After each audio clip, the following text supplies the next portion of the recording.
The girl turned and wondered with interest. What would they do today? Next to her was a charming girl with cat ears, who impatiently and loudly demanded sooner to show the work of the main character. In response, the suspension put his hammer on the table and stated that it was time to take the case. Meanwhile, when the kingdom was raging over the kingdom, in the throne hall, one of the advisors, covered with horror, reported the king a stunning news.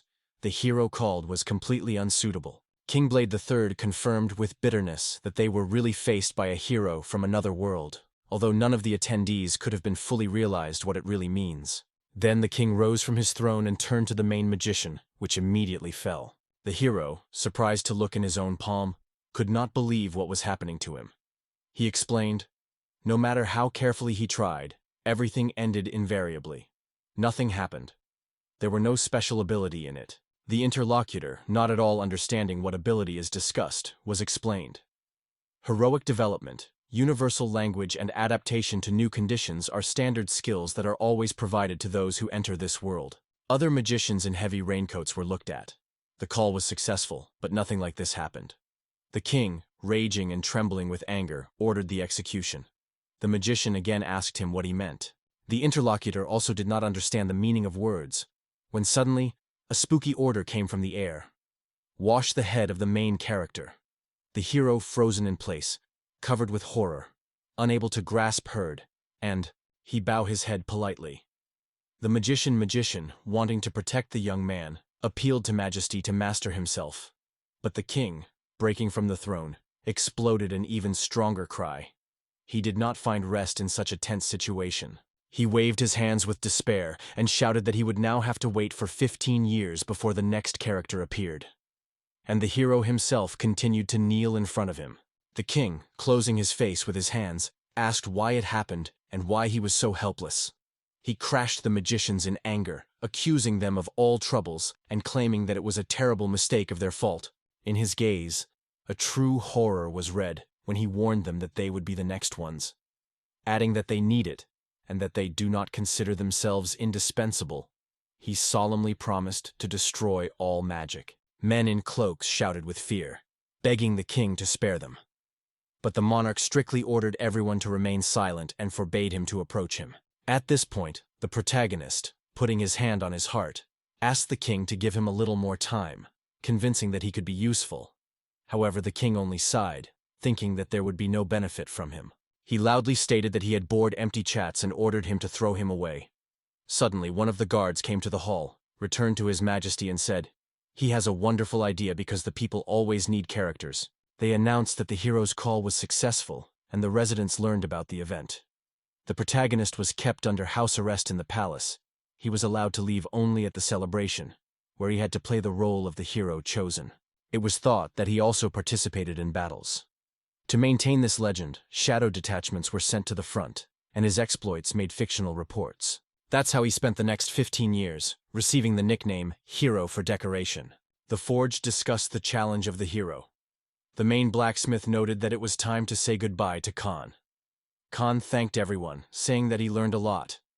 The blacksmith reminded how at first the Khan could not even a nail. He replied that everything was different now. Another guy added, "If no one helps, it will be very difficult for them." The Gend waved with a hammer and struck all his strength on the anvil, mutilating that "You have not changed anything now. His time was over here." Khan lowered the hammer on the anvil with force, bitterly realizing that he was only for appearance. Over the past 15 years, the Royal Forge has become a second home for him. It was a harsh, dirty, and dangerous place where it was hard to work. But even such life seemed lighter than his past in Japan. A master stove that sheltered him 15 years ago, when Hang was completely lonely and confused, taught him many useful things. He sincerely thanked him and the whole team for their kindness and support. In response, the men just looked sadly at Heine, realizing that their joint journey was coming to an end. Many years have passed since the hero has been called to this world. Although his path was not easy and full of trials, he received loyal comrades and real friends. The life of the Gene has become much brighter and more meaningful than he could have imagined. Finally, the day came when they had to call for a new hero. Just in front of the king's throne, the magical portal suddenly opened, flashing the blinding light. The king was struck by such power. The rumors quickly spread throughout the yard that the call was successful. The legend became reality. Everyone was waiting for the hero to stand before them right now. A girl with long hair came out of the glow. Haing, turning to the girl, introduced this place as a kingdom while an Aster Neum. The girl, a little discord, called herself Endo Kanai. He called her a gang, a former hero. The girl looked confused, as if she did not quite understand who the hero was. But the king did not spend time and loudly ordered the main magician to immediately check her ability. The crowd exploded with joy, enthusiastically shouting about the wonderful result and unique, extremely useful ability of the new heroine. The magicians quickly took inconvenio with themselves, explaining that it is time to prepare for the ceremony and present it to the people. The girl did not expect such development and was genuinely surprised. Meanwhile, the court guard brought the king that he had reigned in the country again, and he confirmed it. The king clenched his fist and solemnly announced the former hero would receive his own possession. It was a quiet, although a laid place with picturesque mountains and forests is an ideal place to relax and restore strength after 15 years of battles. Anging his head. He was well aware that he had never left the capital, so all these conversations about the battles seemed to him a full nonsense. Still, he dropped his knees in front of the king on the throne and sincerely thanked for the mercy provided. It is time to say goodbye to your comrades. A carriage was already waiting at the gate. Hing climbed into her, turned to his friends and thanked them again. Then he left the kingdom. The crowd waved him after him and shouted, inviting him to visit more. The man was traveling in a carriage, which was pulled by 2 horses. He was 40 years old. He often returned to Japan, thinking how it is there now. Recently, Hen noticed that with age he has become more emotional and prone to memories. He was convinced that 15 years spent in the capital changed him forever, Sasanuki. You will not turn anything back. After 20 days on the road, he was informed that they had finally arrived. The man got out of the carriage, complaining about severe back pain. The one who escorted him advised to rise to the nearest hill. A beautiful view of the entire terrain opened from the top. Hanning thanked him for his advice. The man quickly corrected the hat and moved on, climbing up the slope. An incredible panorama spreading down to the horizon unfolded from the top. He froze with surprise and lost the gift of language for a moment. The whole dark forest, which stretched to the horizon and was surrounded by high mountains, now belonged to him. Hanji turned to ask the driver whether it was really a place, but it should be forgiven. She just sighed, so it was worth waiting. So, not seeing the point of staying here longer, Hanji turned to the forest and moved forward. Hang burst into the woods, thinking whether there is a village somewhere. He had no idea where to go. But suddenly, his gaze caught something unusual. Among the old trees, almost completely overgrown with moss, the abandoned hut was hidden. The man went carefully inside and looked around. It was evident that the owner did not appear here for a long time. The grass made its way everywhere. The air was dry and musty. Despite this, he decided that this place is good for the night. A light smile appeared on his face. Coming out into the fresh air, he noticed an old pantry in the lowlands. The man moved there and peered inside. The same devastation prevailed inside. Webs were drawn everywhere, and the walls were covered with moss. Suddenly, Hangs noticed a barely noticeable glow that made his way from the fireplace. He crossed his hands on his chest and wondered if the king really took care of him. Maybe his majesty is not really as bad as it seemed. Going out, he immediately felt a new problem. There was no river nearby, even a hint of a well. Looking on the sides, he understood everything without words. The situation became completely obvious. Hen reached forward, preparing for magic. He imposed a spell on water search. A few glowing drops suddenly snatched from his palm. Magic moisture, obeying his will, quickly joined the old barrel. The hero smiled satisfied. He was glad that his witchcraft was still with him. Now all you have to do is take care of the provision. He moved forward under the bright sun. Hanged plunged even deeper into the thick forest, squeezing his reliable knife in his hand. No matter how much it goes, but no edible plant was found around. Even if he decided to plant something, I would have to wait for months. Unless the river was entrusted, then you could try to fish. Suddenly, he noticed something impressive in front. Hang came out on a spacious lawn, littered with bright, fragrant flowers. He looked around in surprise, not believing that such a magical place could hide among the forest huts. But suddenly his attention was attracted by something else. In the middle of the lawn lay a huge, brightly radiant cliff. He froze from curiosity. Isn't it gold? When he came closer, he saw with surprise that the cliff was even more enormous than it seemed from afar. The man knocked on the surface lightly, and felt immediately. It is not like ordinary metal. Suddenly the earth under his feet trembled. Hanged pulled back. His face froze with surprise. He could not understand that it was a strange noise around. Suddenly, the air broke the deafening hunting of giant wings. The characters froze. Their eyes expanded from shock and true horror. Just in front of him, high above the field, stood a huge dragon with wings. His gaze was harsh, and in his eyes he burned rage. Hanning fell in the foot of his paws, and when he lifted his head, he realized before him was a real dragon. The dragon leaned closer, sniffed the man, and immediately noticed a strange smell. He wondered who he was. The man introduced himself as a Hang, a former hero, and now just a traveler. The dragon looked at him in surprise, trying to understand who this stranger really was. He explained that this is the Druida Forest, is a sacred place where gods, animals, and spirits live. Hang was surprised to repeat this name. The idea in the head was thought. Probably the dragon is one of the main inhabitants of these lands. The light breeze picked up the petals and spread them in the lawn. Just in front of the man, the sacred dragon was threatening. His look was harsh and relentless. A huge mouth glittered with sharp fangs. The dragon with black eyes strictly looked at Gande and ordered him to get out. They say, "This place is not for such as he." But the man just shrugged and said that he did not understand what the dragon was saying. At the same moment, the dragon fell to the ground without forces. A deafening roar came. The hero rushed to the Cruel, trying to understand what happened to him. He immediately noticed a spooky wound. Through the thick scales and the skin oozed blood. It was clear. You do not sew such an injury with a regular needle. The man asked the dragon whether his scales were painful. Cruel explained that the scales rules him for a strong armor, and did not respond to pain or itching. The hero clenched his fist and resolutely turned to a mighty creature. He asked the dragon to wait a little, assuring him that he would soon do everything he needed. On the face of the hero, a serious expression of full focus was frozen. The dragon, meanwhile, lay quietly, without taking a questionable look from the man. Meanwhile, Hing returned to his hut. He took everything he needed from the shed and arranged a workplace by the fireplace. He quickly came to the case. The fire was blowing, and saw that blacksmiths were working properly. The stove was fried to the desired temperature. Finally, the master realized that the very moment when you need to start hard work. Dressing in a protective suit for working in the forge, he confidently lifted a heavy hammer and struck it with a scope.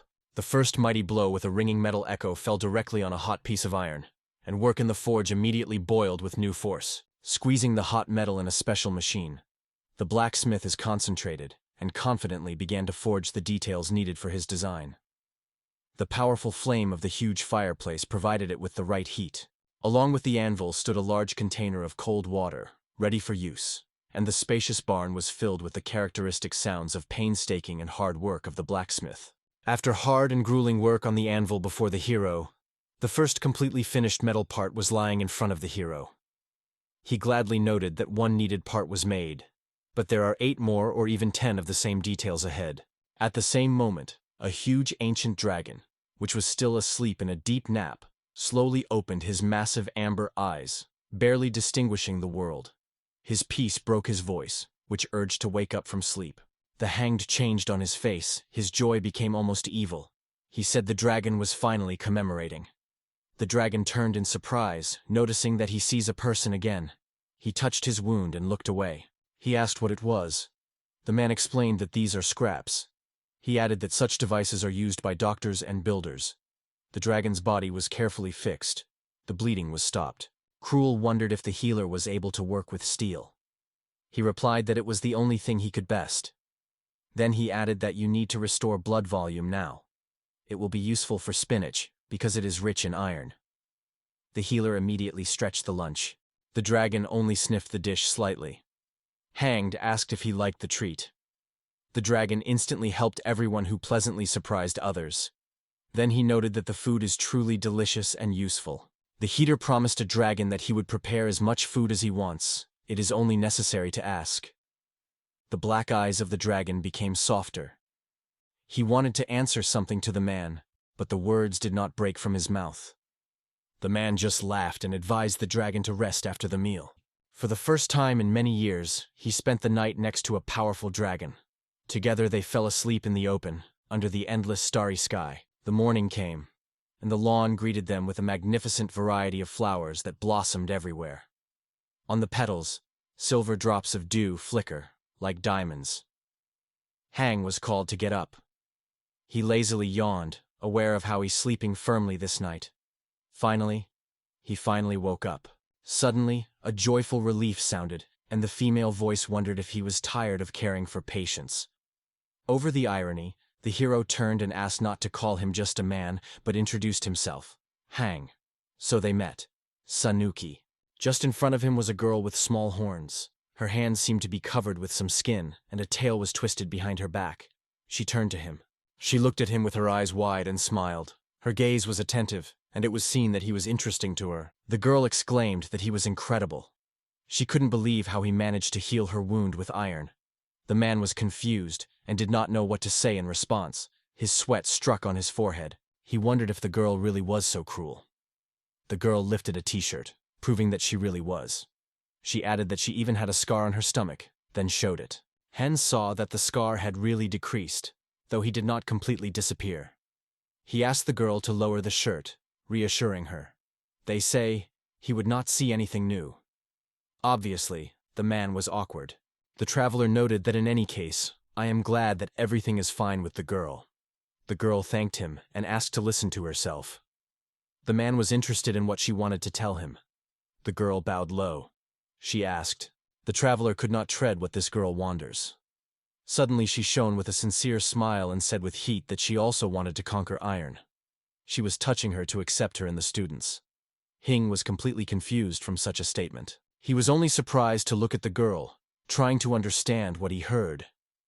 This unexpected meeting here, next to the sacred dragon and the mysterious forest of druids on the very edge of the kingdom, was undoubtedly fateful. The king milked his dish to the last crumb. The utensils rolled, and he wondered what was next. His gaze stopped at Ken. This girl really knew her business. The assistant poured him a wine and said with a smile that against the background of this worthless, she looks just gorgeous. But soon he realized, he became a pathetic decoration in this royal performance. The hero lived in the palace for 15 years, and now he found himself in the open, without a roof over his head. The minister wondered if the forest beasts did not become his prey. Instead, the king just laughed, noting that the hero was terribly angry. He, looking at the king, smiled and calmly denied that it was wrong.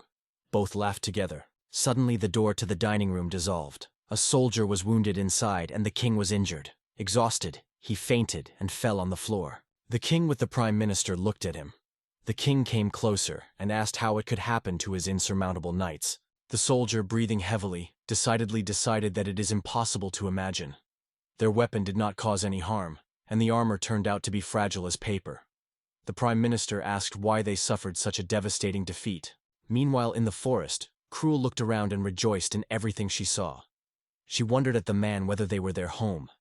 He replied that it really was more like a smithy. The girl looked around again and noticed that it was full of amazing things here. The man looked at her and noted that the queen was still young, so it would be a little more modest to behave. She just smiled cunningly and said that it was not quite true. He failed to decipher her hint, so he asked her age directly. The girl smiled, smiling, closed her eyes and said that she was 170 years old this year, but she still remains one of the youngest dragons in the world.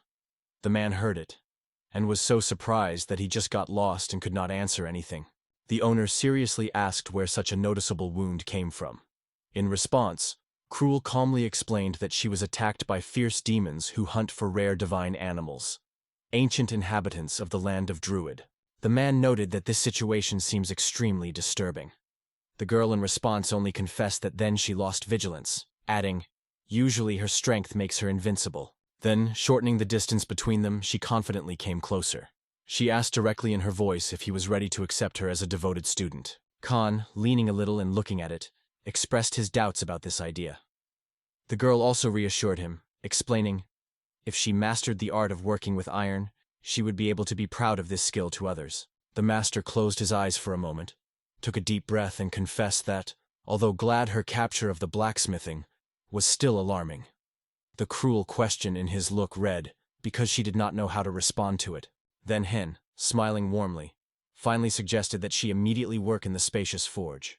In response, she hugged him firmly and thanked him sincerely from the heart. Soon both of them dressed in work clothes and took a lot of work.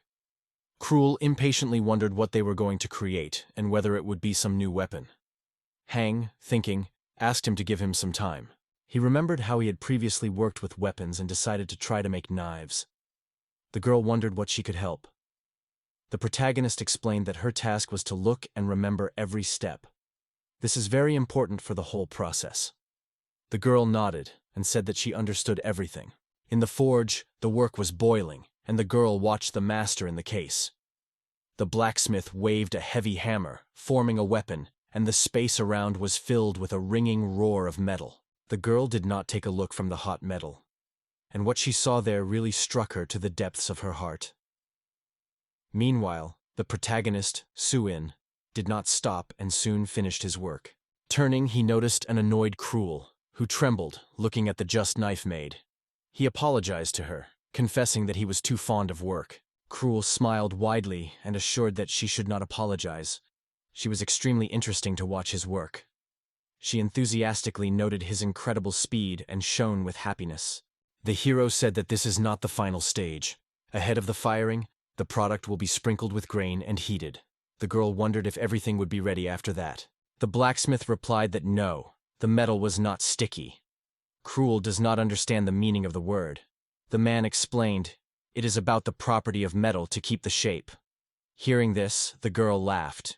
The explanation seemed incredibly interesting to her. She asked what they were doing now and whether oil was using. Hen explained that the metal should be slowly heated to make it plastic and then only exacerbate it. He showed the workpiece, and the girl was surprised to review the result of their work. The man announced that the knife was ready, bringing to everyone a new kitchen tool. The blade seemed to be glowing.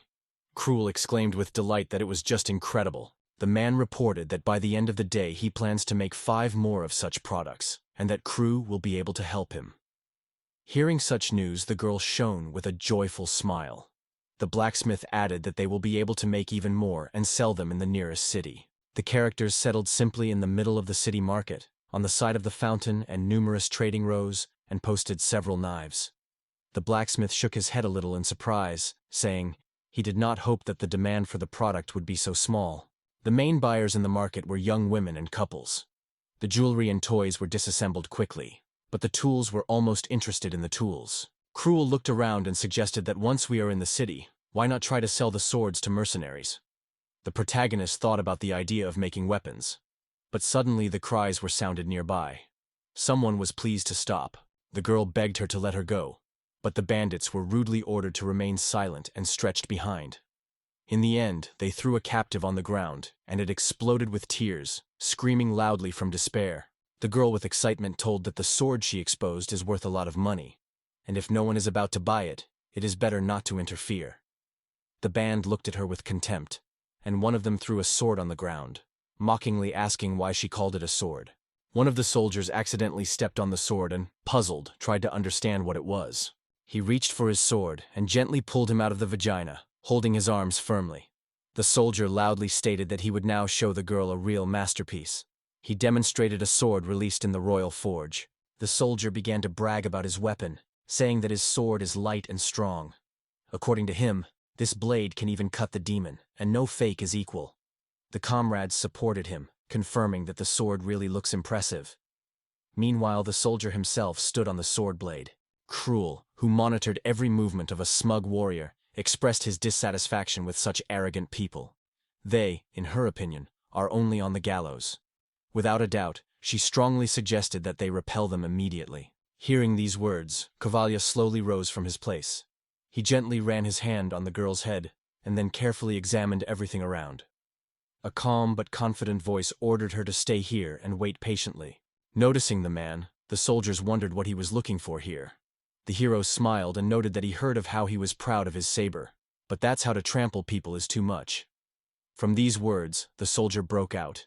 He raised his sword, ordered everyone to silence, and shouted loudly that no one dared to indicate what to do. Cruel, who watched this dramatic scene on the side, suddenly felt a real horror. when a wave of anxiety for the blacksmith covered her with her head.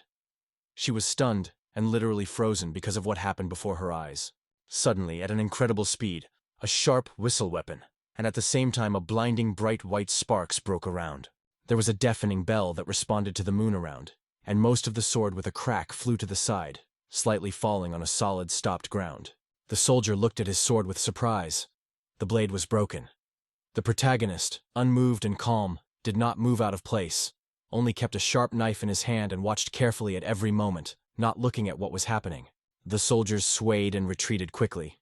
The man watched them in the design, and a crowd of excited people rushed to the main character. Everyone was crying out what a miracle was. Some could not even understand what kind of intricate reception he resisted that sword.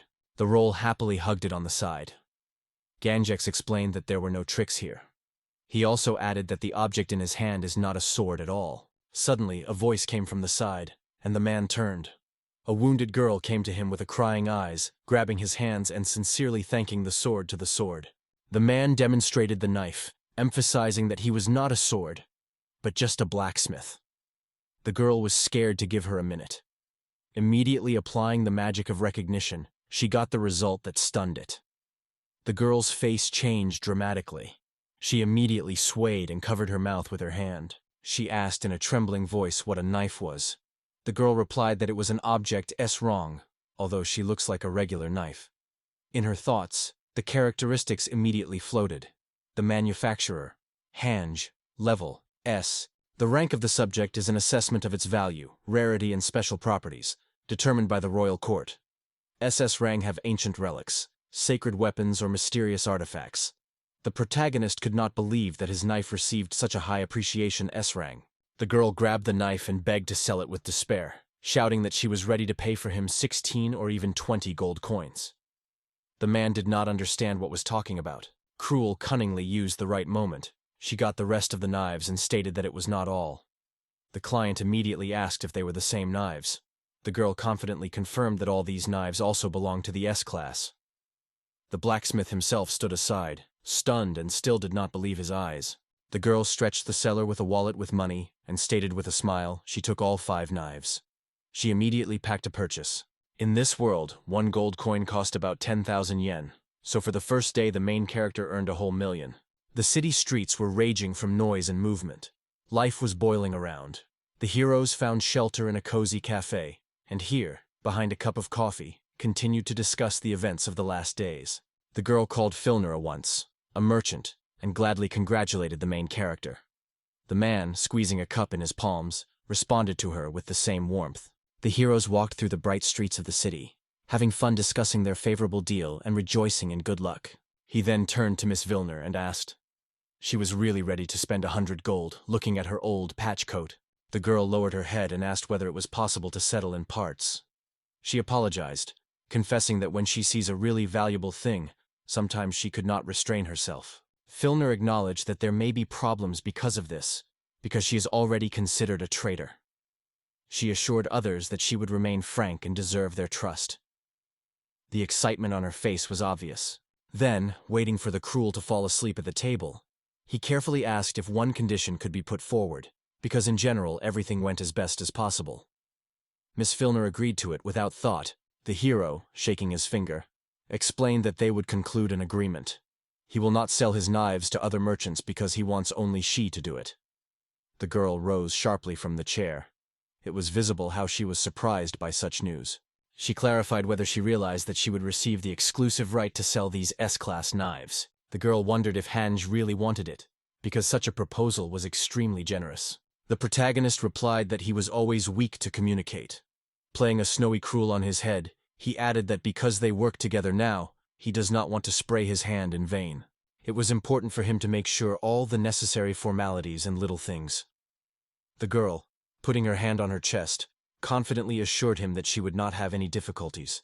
The man reached out to her a small map, which marked the place where the knives needed. The girl, taking the leaf, was surprised, learning that he lives in the Drime Forest of Druids. This discovery stunned her. The hero only noted that he had his reasons. At that moment, the cruel woke up, waved her hand, and said Filner that if she suddenly gets lost, let him just scream, and the cruel will find it. The time asked if the Cruel was a beast. She yelled, and calmly informed that she was a sacred dragon. These words were stunned once.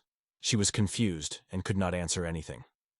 Covering her mouth with her palm, she whispered that he just can't be. The main character just laughed and suggested that she just believe the word. The evening fell into the city, and through the old hut in the forest, warm lights made their way. Dinner was already waiting for them. The table was literally breaking from a variety of flavors. Cruel gladly exclaimed that it was a real belly holiday. Hanged suggested that everyone be drunk well. Now they have enough money for food. Their table, in fact, was generously filled with fresh. The girl gladly tasted pizza, noting what she is delicious, and was fond of the protagonist's ability to cook.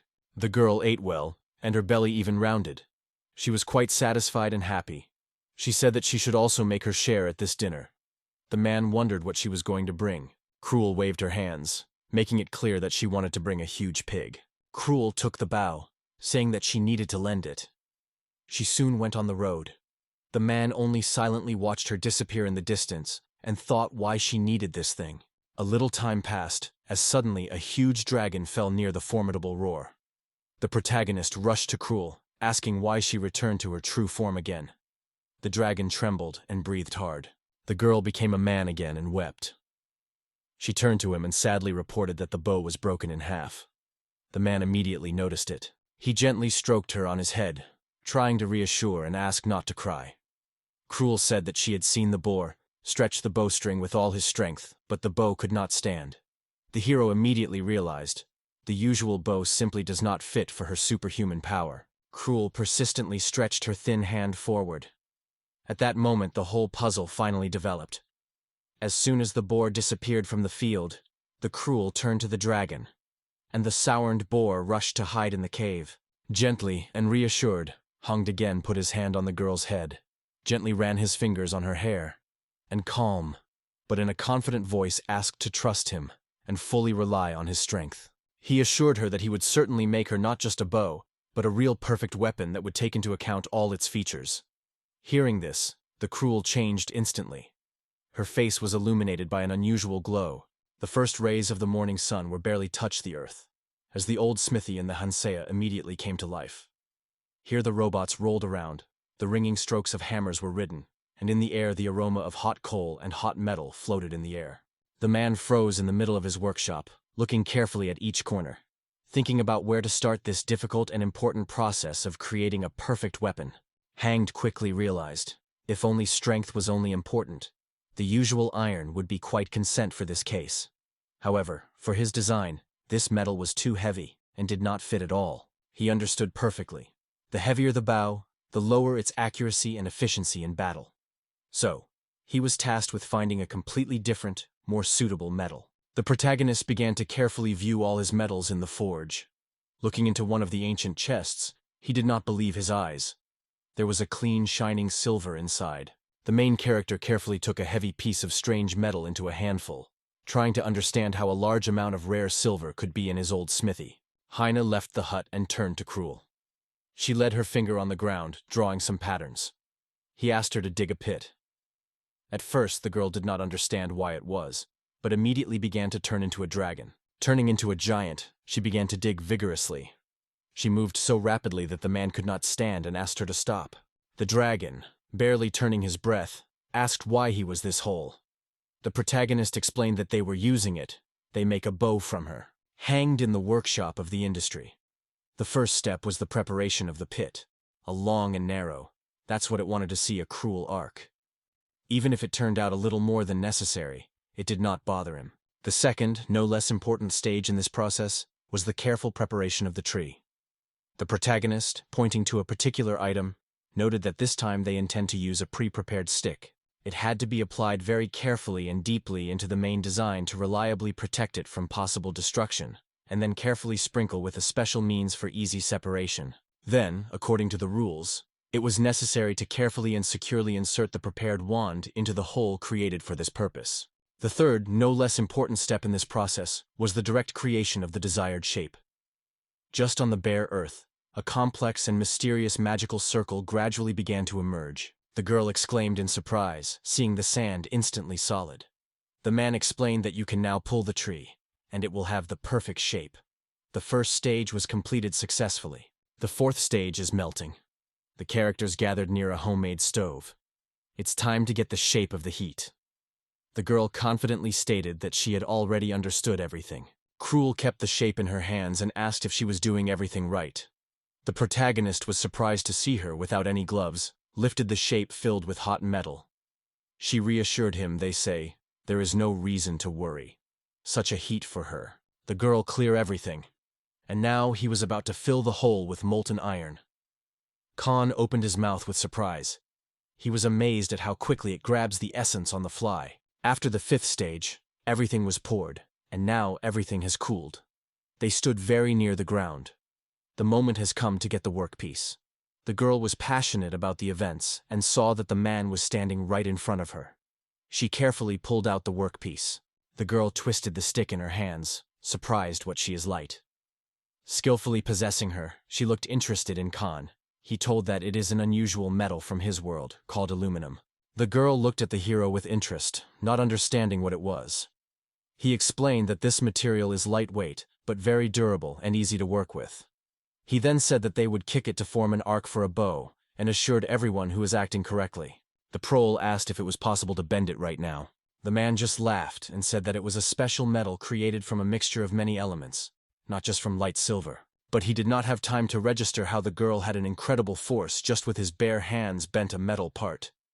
She gave her the right shape. Having rejoiced, the cruel girl lifted the blanket over her head, loudly announced that everything was ready, and smiled cunningly. The hero was amazed by the girl's power. He gave her a bow, ready for the test. The girl confidently pulled the bowstring, prepared arrows and cleverly surrounded the target. But the arrow broke unexpectedly. It was very upset by Cruel. It seemed to be fated. Their shoulders sank. The man calmly scratched his back and slowly reported that now all the tips of the arrows would have to be strengthened. Despite the failure, the girl glowed with joy, and with delight noted that something was incredibly cool. Cruel stressed with relief that her beloved bow remained unharmed. She glowed with happiness, so joyful that she could hardly restrain her, and confidently stated that this time she would certainly be able to catch that clever Vera. The protagonist thought, after a recent failure, he really should be careful. He sincerely wished that this sincere and so infectious joy would remain in her heart forever. Haing carefully asked Kroll whether she would let him look at her next hunt. The girl turned to him instantly, smiled barely noticeably, and answered, "Why not?" Of course it was possible. It took a while, and they hunted in the dark forest. They were hiding in the bushes, looking carefully at new prey. The girl noticed the enemy. A giant boar raced through the thickets. The protagonist wondered if they really intend to hunt such a healthy creature. The girl nodded. Cruel stretched the bow of the bow, ready to shoot right. Suddenly, Hanji stopped her, noting that the Cruel was too tense. Despite all the exhortations, the girl released the bowstring, and the arrow broke from the bow, flying rapidly forward. The bow remained whole. The girl hit the target, her arrow stitched the boar and stopped it. Everything was light on the soft light, and the light breeze caught the air gently. The man hurried to defend himself, and the girl only calmly watched her victory, holding the bow firmly in her hands. She was delighted, because it was something incredible, and Luke really worked. The warrior in armor noted that it is probably his hands on the right. The girl denied, they say, everything was not true. She emphasized that the bow that created the master was surprisingly wonderful. Without him, she would definitely fail to shoot a demonic boar from one shot. The protagonist turned and saw that the aluminum bow also received the rank of S. The night was a quiet forest, where a hut covered with moss and a warm, cozy world poured out of the trees among the trees. The main characters approached the table where the dish was already waiting. Cruel inadvertently sighed, enthusiastically noting what appetizing she looks. In front of them stood a plate, and next to them a pan, from which the steam rising above slices of meat. The girl wondered that it was a brown soup. The man explained that the basis of the dish is the miso. Seeing her surprise, he smiled. The hero reached out and told in detail that this seasoning was made of fermented soybeans, adding salt and melted rice. He strongly suggested that she try, convincing that her taste was just unsurpassed. The girl took the sticks, carefully picked up a piece of meat and put it in her mouth. Suddenly, her harsh eyes opened widely and worried with surprise. Smiling, she did not hold back the enthusiastic exclamation, and happily stated that it was incredibly delicious. The girl shone with true happiness. The man said that during his service at the yard he had free minutes, which he readily devoted to improving his skills in cooking. He thanked Cruel for her help, offering her as much food as he wanted. The girl with a bowl and further ate, nodding her head approvingly. At that moment, the Ganges, sitting with a quiet sleeping Siu and finalized the last knife, plunged into deep reflections. He still could not fully comprehend how he managed to evoke the perfect knife that, in addition, he received an incredible and still unattainable rank S. He wondered if all those grueling workouts and harsh reprimands from the teacher were in vain. In memory, the moments came to the memory when the blacksmith constantly reproached him for his careless work. The hero himself also never considered his products better than D or E. Sitting at the table and slowly tasting a simple but nutritious dish, he suddenly wondered with genuine warmth, how is his old, experienced mentor now? Meanwhile, in the kingdom of Koval, quietly stretching the cradle, it remains only to hope that Hang was all right. Two people were noticed nearby. They approached and noted that he often remembers his ex-student. One of them even joked that he thought earlier that the blacksmith did not love the hero too much. The man twisted. A confused expression appeared on his face. He sincerely did not understand what was happening here. Inadvertently, he thought, who claimed that he did not like his ex-student? Assistants told that he was constantly screaming at all. One of them even added that he did not come to say goodbye. The blacksmith just smiled. They say it is quite in his spirit. He believed that the guy had not yet grown in his soul and did not grow to his true position. Both assistants wondered what level the swords and armor made their former colleague. The man tightened deeply and replied that they were at least one rank. The assistant shuddered, and then suddenly exclaimed. The main blacksmith put his hands on his chest and noted that if the apprentice had learned about it before, it would certainly be laid. Then he added, since you are already a coal level B, you have to create the right weapon. The assistants were overwhelmed and discussed lively. They were amazed, because blacksmiths capable of extorting weapons A is almost not found. The main blacksmith stood up sharply, hotly exclaiming that they were stupid. He suggested that he test such a weapon on a regular soldier, emphasizing that it is so dangerous that even the view of it could be fatal. The men stopped, recognizing his rightness. However, they had the question. Why, having such abilities, was Hen expelled? The man sat down again and smoked a cigarette.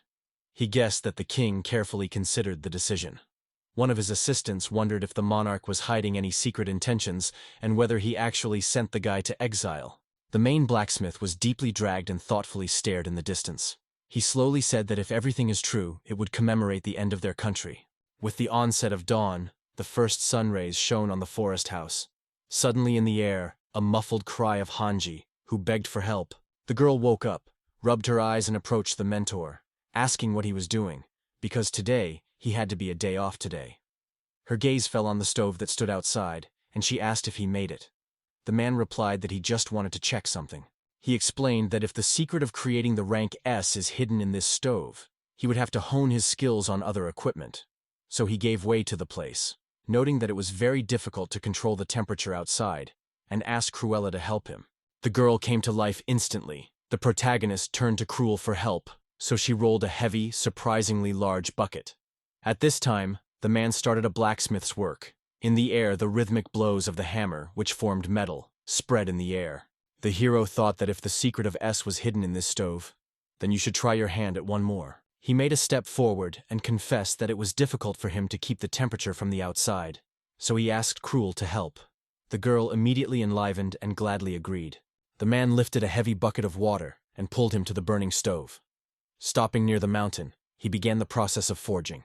In the air, the rhythmic blows of the hammer which lay on the hot metal were heard. Under each blow, red from the heat of the work, gradually acquired the outlines of future weapons. Standing side by side, the characters heard a loud exclamation with Ajin, "Everything is ready!"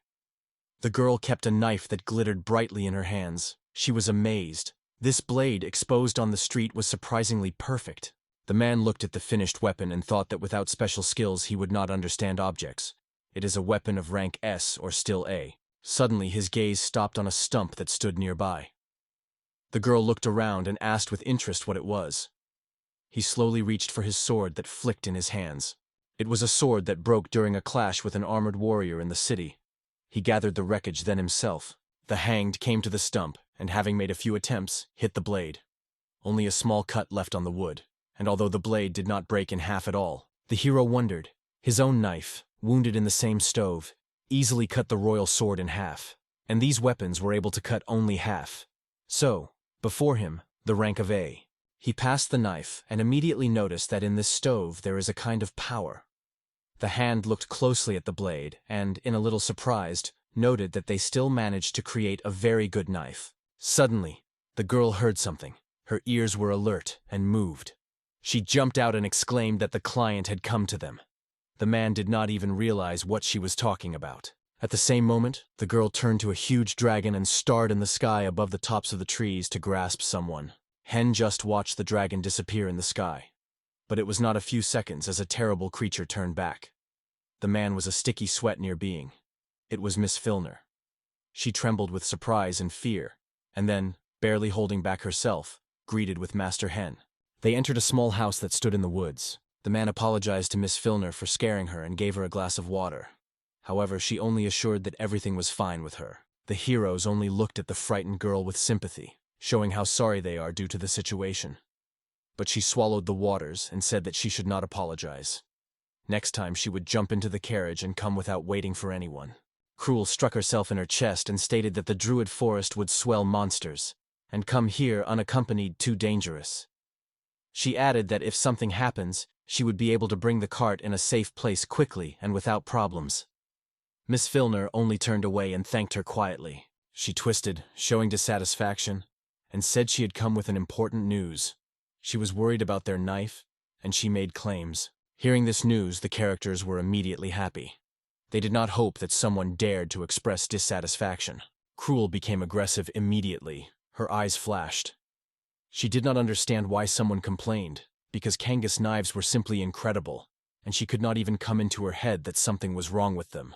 The man changed suddenly, became sharp and demanding, hurriedly ordered her to calm down and excitedly asked what was the matter. The filmer only lowered her eyes and whispered softly, which was too good. The hero froze for a moment, not immediately realizing what she is talking about. But the woman slowly looked up and said with amazing clarity, "The blade was too sharp." Then she continued her story, sharing with the audience that she had recently sold one young, still completely green cook. One of these, at first glance, perfect blades. And the same cook, because of his inattention, accidentally missed a knife that only slightly slid on his hand. Fortunately, there was nothing wrong or life-threatening. Miss Filmer said that the real shock came from what happened next. The blade of the knife was in the floor right down the handle itself. The characters shuddered from unexpected news. Their faces were filled with horror and anxiety. The girl dropped on the knees in front of the Master Hang, and the rest stood away and silently watched for everything that was happening. She leaned forward and confessed that she appreciates the uniqueness of his reception and titanic work invested in achieving such perfection. Then, closing her eyes, she asked shyly, "Her request may sound roughly, but could they make the knives a little less sharp?" The protagonist also closed his eyes, imagining how humiliating it is to ask the blacksmith specifically to spoil his own work. He understood that Miss Filner was well aware of it. That is why she is so embarrassed. The man asked her to lift her head. She obediently fulfilled his request. He smiled at her and promised to make a knife that would not be so sharp. The hero confessed that he was a little sorry because of it, but emphasized, "The main thing is the safety and comfort of users." Tears shouted in the eyes of the shopkeeper. She returned sharply, trying to hold back emotions. The protagonist stretched her one of the knives, noting that he recently killed something like that. The girl, who still praised the skill of El Magic, carefully appreciated the knife and assured that this work was also at the level of A class. The assessment of the filmer confirmed the assumption of the blacksmith. The thing he was evoking this time was on the rank lower than the previous one. Why this happened, he could not comprehend. But the knives made in that special mountain were inevitably outlined by its ordinary products. Hanji said that if this option is suitable, the master would continue to make such knives. The girl got up, they shook each other's hands. She sincerely thanked the master. In a few days, Ms. Filmer came to the main character again, this time on a cart. Her face shone with joy and sincere smile. She exclaimed the master with delight that all the goods were sold to the last. At first, a man could not believe it. Even droplets of sweat performed on his forehead. The girl explained that the knives were flying like hot pies. This time, she decided to bet on housewives, and was not mistaken. A crowd of women who sought to buy knives gathered around immediately. The man confessed that he was amazed by her skill in trade. In response, the girl patted him on her shoulder and said that it was all thanks to his knives, so there was nothing to be ashamed. Both laughed at the heart. The girl put her hands on her chest and calmly reported that their workshop had already received many new orders. She wondered if they could make 100 such knives. The enormous amount she just said just stunned her husband. His heart almost stopped at shock. It was difficult for him to grasp that he would have to produce 100 such things, and he began to tremble from this thought. However, Miss Filner, noticing his confusion, cheered the boy with a slight pat on his back, radiating confidence in his skill, because now a completely new stage, the stage of glory and recognition, began in his blacksmith. In response to her words, the hero only laughed, not only with relief, but also because of the excitement, which was already mixed with the expectation of a lot of work that was waiting ahead. Suddenly, like one eye of the eye, the sky was torn by a powerful thunderstorm, instantly covering everything around an impenetrable, ominous darkness that absorbed the last outbreak of daylight. The bright lightning flash cuts thick huts, and the outlines of the trees are illuminating. A young girl with unusually sharpened ears was uncertainly through the sleet. Her clothing is wet, and she seemed exhausted and lost. She was barely audible. "Mom, Dad," and the words trembled on her lips. Her voice was filled with despair. The girl stood in the middle of the rainforest, completely confused, and did not understand where to go on. The rain raged outside the window, enveloping the forest with a dense, impenetrable wall of water.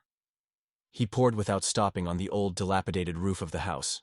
The whole roof could not stand the head, and drops of water loud in the beat in the bucket, placed under the greatest leakage. A man with anxiety watched what was happening, fearing that the water would flood the house and destroy their poor possessions. Suddenly, a cruel was drawn, so inaudible that the man did not notice his appearance. She screamed and loudly, hoping to scare him. The man shuddered, his shoulders involuntarily snapped from surprise, and he almost dropped the cup from his hands. The girl, all wet, with strands of hair that stuck to the face, just smiled happy. She was satisfied with her joke. She asked in Hanja if she was scared. Hangin was cruel about what a girl's facial expression, but still thanked her for her help. The girl joked that Hangin was looking as if he had just taken a bath, and the man replied that she was just soaked. It was she who got out on the roof and hammed the hole boards. His girl stated that she was a dragon and could not catch a cold, but immediately sneezed. Seeing that she was still all wet, Hang advised her to tell such stories to someone else. Wet water was swollen. Water flowed from her hair and clothing. The man, barely hiding the smile, stretched out her fluffy towel. They decided to warm it not only with flames from the fire, but also with delicious hot dishes. Cruel exclaimed joyfully, and asked impatiently that she would be for dinner today. A thick, fragrant steam is from a cutting iron cauldron at the stream. The hero lifted the lid, and juicy meat was inside. He explained that it was a stew of pork, or rather, the boar meat, which they hung a few days ago. The girl immediately noticed how soft the meat was, and the broth was thick and potted. Having sent a large piece to her mouth, she did not refrain from exclamation. It was a real miracle to taste. Closing her eyes, the girl plunged into a wave of real pleasure, tasting a gentle and amazingly rich taste, like that she had not yet been smoking. The gentleman, laughing, asked if she did not say the same thing when he tasted his dishes. The girl vigorously waved her hands and assured that everything that the master prepares is always extraordinary, just incredibly delicious. However, despite all the praise, Khan still felt some dissatisfaction. He noted that if it was possible to find even more ingredients, their dishes would become even more perfect and tasty. In the world in which he found himself, there were miso and soy sauce. It seemed that there was a whole culture of cooking from Dasha, where they use intricate techniques. He thought whether this tradition had passed from the heroes who were once called from his native world. Khan crossed his hands on his chest and decided that he was also eating for a long time. However, when he looked up, he noticed with surprise that his bowl with food had disappeared without a trace. Only sticks remained on the table. The man was confused, trying to understand what happened. He became rigid and reminded her that it was not necessary to take his share. The girl flicked, put another juicy piece of meat in her mouth, and murmured dissatisfied that she would not touch a foreign portion and would never decide on it. The protagonist, covered by interest, asked who took away this strange girl. But the Cruel, not giving him his mouth to open, she put her finger on her lips and quietly asked to remain silent, calling for silence. At that moment, something was shaking under the table and rolling, as if the earth had froze in anticipation. The main characters exchanged intense views and strongly approached each other. Having collected the courage, they climbed under the table. The hearts were loud with excitement, because they were waiting for the unknown. But what opened their gaze made her eyes expanding. Under the table sat a girl with cat ears and briefly chewed a piece of fresh meat, without paying attention to what was happening around. Suddenly, the protagonist jumped sharply and shouted out loud. He was lost from what he just saw. The girl climbed out of the table wet and lost. The Cruel, without a minute, grabbed her hair and shouted loudly, demanding to stop immediately. The girl was scared and did not know what to say in response. The girl angrily stated that she was a thief and stole improved food. In response, the cat girl sat quietly on the floor, lowering her head, and scared she apologized, explaining that she made it from starvation. Prula strictly noted that even a strong hunger did not justify theft of someone else. She was not going to forgive the guilt of the girl. But the man intervened and asked the girl to calm down, because Pruel had already cooked her enough. The girl trembled with fear, stunned by all that happened around. Hanged with anxiety returned to her, noticing that the girl had wet. She called Sue, telling him her name. The man began to dry her wet things carefully, seeking to help. The protagonist called himself a Hang, and asked why she was in the rain. At the same moment, Sue's face changed sharply. Her eyes were filled with tears. She wept, and glaredly turned to the hero, asking to help find her mother and dad. Wet clothes and towels of the ace dried on a rope. The protagonist sat in front of the girl and asked why she got lost. She, without paying attention to his question, calmly eaten the dish from the plate and only noted that the food was very tasty. Cruel wondered whether she belonged to the tribe of white wolves. The man is aware, confused, and not understanding what it is. Sue was happy to taste the dish, and looked truly happy. The girl said that white wolves are the tribe of sacred animals that live in the druid forests. When a man heard the word divine, his face changed immediately. He jumped out of his place, struck by Herd. Cruel also maintained a calm expression, and confidently thought that it far exceeds these creatures by force. She began to talk about Druid, the forest of gods, animals, and spirits where magical creatures live. Most of them are gods and spirits. White wolves have their own territory, but they belong to the nomadic tribe. The protagonist was surprised because he did not understand what nomads were, and could not even imagine how big this forest was. The girl answered him that this forest is almost the same as 200 human cities. The man could not believe in such a huge figure. The endless expanses of his imagination. Looking at Sue, he noticed how confused she feels in this great world. The girl only sadly lowered her head, but Cruel suddenly broke his thoughts. There was no sense in sparing it. She probably summoned the wrath of the leader of her tribe. The man wondered if she was expelled from the pack.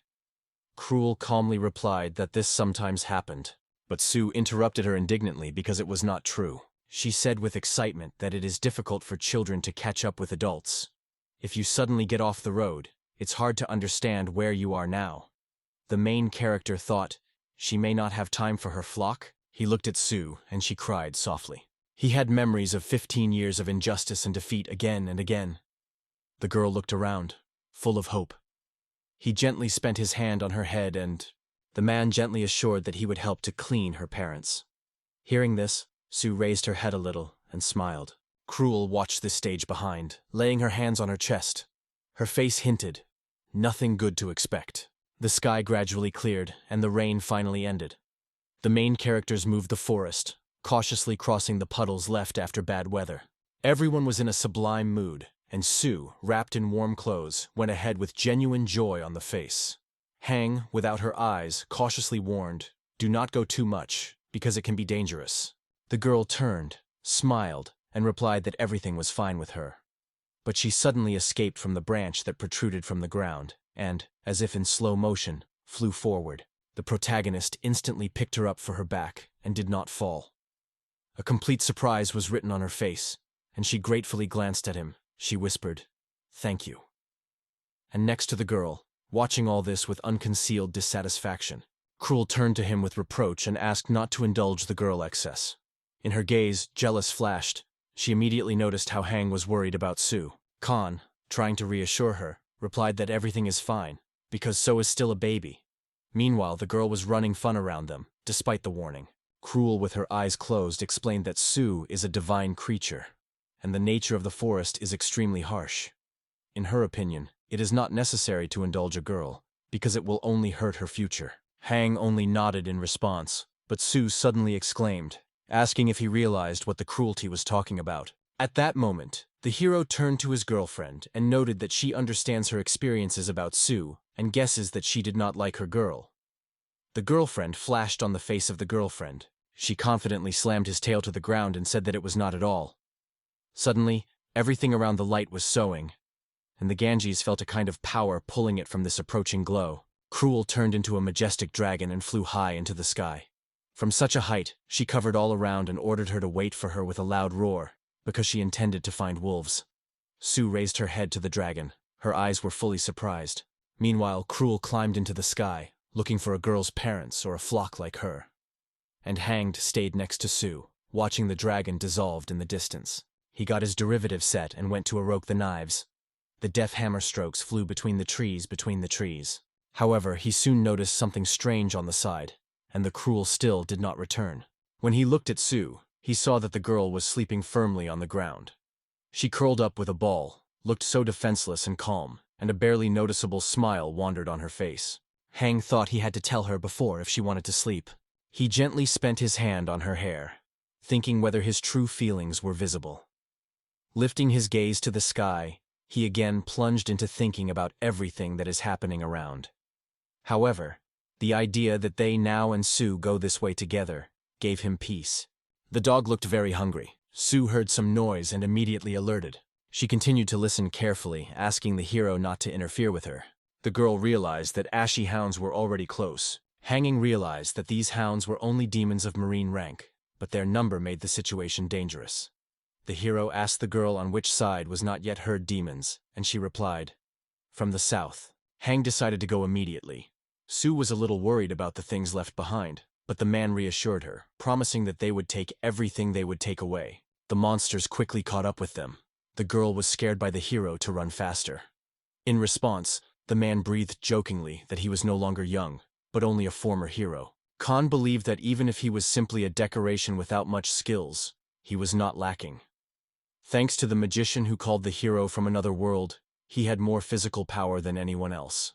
He cheered himself with the idea that the forge was already nearby. The man hopes to escape to the forge, because the animals are afraid of fire and never approach the burned smithy. The hero was almost celebrating the victory when he was suddenly caught up. The dogs looked evil and hungry, instilling true horror. Khan realized that they were surrounded. These creatures were surprisingly smart. The man carefully lowers Sue to the ground from his arms.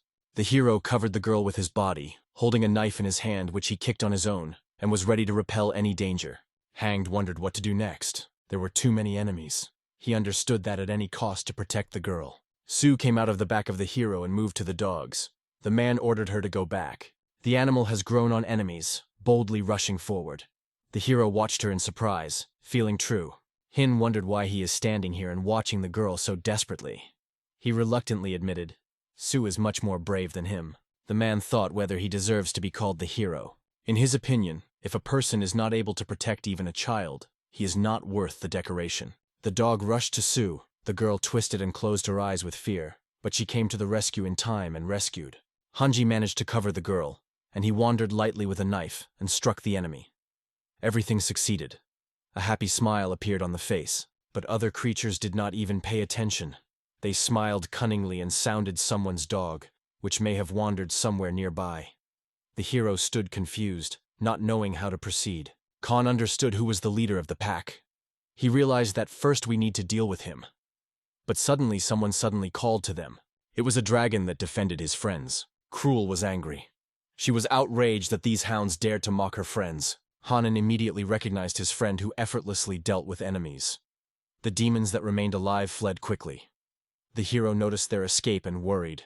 These creatures can again appear near the forge and become a new threat. However, the hounds could not escape. They were immediately caught by wolves from the Syi tribe. The wolves saw, stopped, and noted that someone cares about their girl.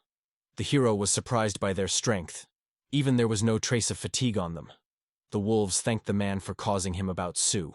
Cruel turned into the human likeness and rushed to Hang quickly, hugging him firmly. The dragon apologized to the hero for leaving him alone and could not be shouted, seeing that everything was fine with him. And the wolves happily hugged the way, which finally felt true happiness. She was found. Cruel thanked Sue for protecting the blacksmith. The girl glanced at her in surprise, not understanding what she was talking about. Then the dragon explained. She heard the bark, and so found out where to go. Sue immediately realized that this wolf was protected by her friend. Cruel was grateful to her. Sue received a cowbell for the sacred beast as a gift from the blacksmith. The blacksmith explained that if the girl is lost again, or departs from the family, it would be easy to find this bell behind the bell. Sue was happy with the gift. Hang advised her to protect herself. The wolves said goodbye to the heroes. The blacksmith's eggs disappeared from his plate. He decided that this Cruel had raised him his portion, so he asked her to say frankly if he wanted to eat, and not to do it with a thumb and silently. The girl was indignant, because she did not take anything at all. Her own plate was also empty, although she was incredibly hungry. Suddenly, both the dragon and the man felt bad. Something was suspicious here. It turned out that the eggs ate Sue. The girl said again she got lost. At this time, heavy rain was pouring over the kingdom. The man understood that if the rain did not stop, he would only be given a hassle. The Prime Minister thundered at the employees and ordered the leakage to stop immediately. He exclaimed that the rain washes the blue rose. The carpet was painted in blue by special technology, which was envied by all the neighboring kingdoms. The Prime Minister shouted that the color was spreading everywhere. The man ordered the leakage to stop immediately. The Prime Minister left the room angry, and the workers just smiled, watching all this. They knew well. All the corridors of the palace have been leaking for a long time, and in general it is happening everywhere. One of the workers wondered why roofs were not produced on the forge for a long time, and suggested that it was because of this that a leak could appear. Another employee mentioned that 2 or 3 years after the appearance of the hin leakage suddenly stopped. Workers mentioned that the roof of the smithy was different from everyone else with their tiles. They immediately recognized this beauty. The foreman reported that the break was over and it is time to return to work. The man wondered, what does Hedge do now? The girls wondered in the blacksmith that they would do today. The hero suggested to rebuild the barn, but the dragon did not understand him at all. The man said he wanted to demolish several walls and make more rooms. He sought to equip a separate room for Sii, and also to create a guest. Hang explained that Wolf is often tired, being in the middle of the pack, so he now looks after her. Therefore, they need a separate room for her and for the guests in general. But the main task of the blacksmith today is to replace the tile on the roof and forge. The girls did not even realize what this tile was. The man explained that this clay brick is strong and is not afraid of high temperature.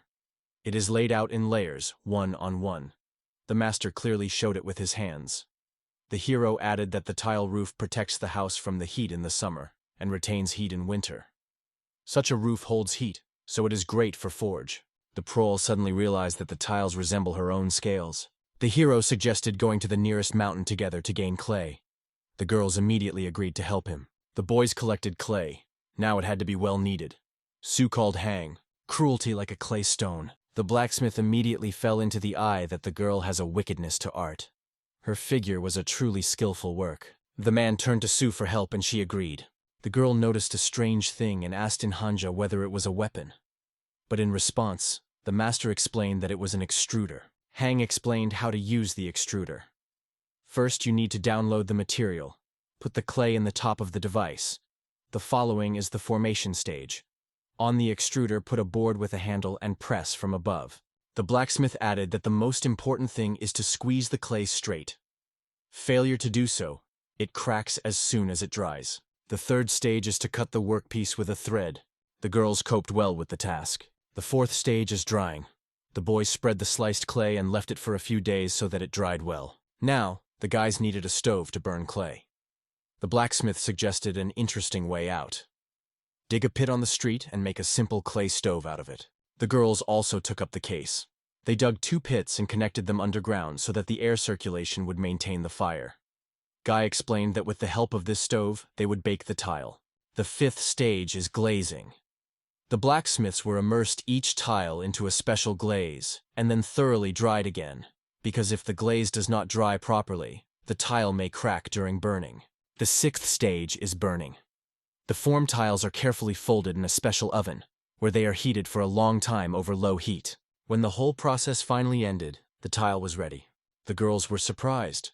Real tiles remained shiny and so slippery as if they were laid. The man explained that if you cover the clay with icing, its surface will be covered with a glass film that will not pass water and protect against dirt. The blacksmith reported that it was time to take the roof. The man laid the roof, and the girls helped him.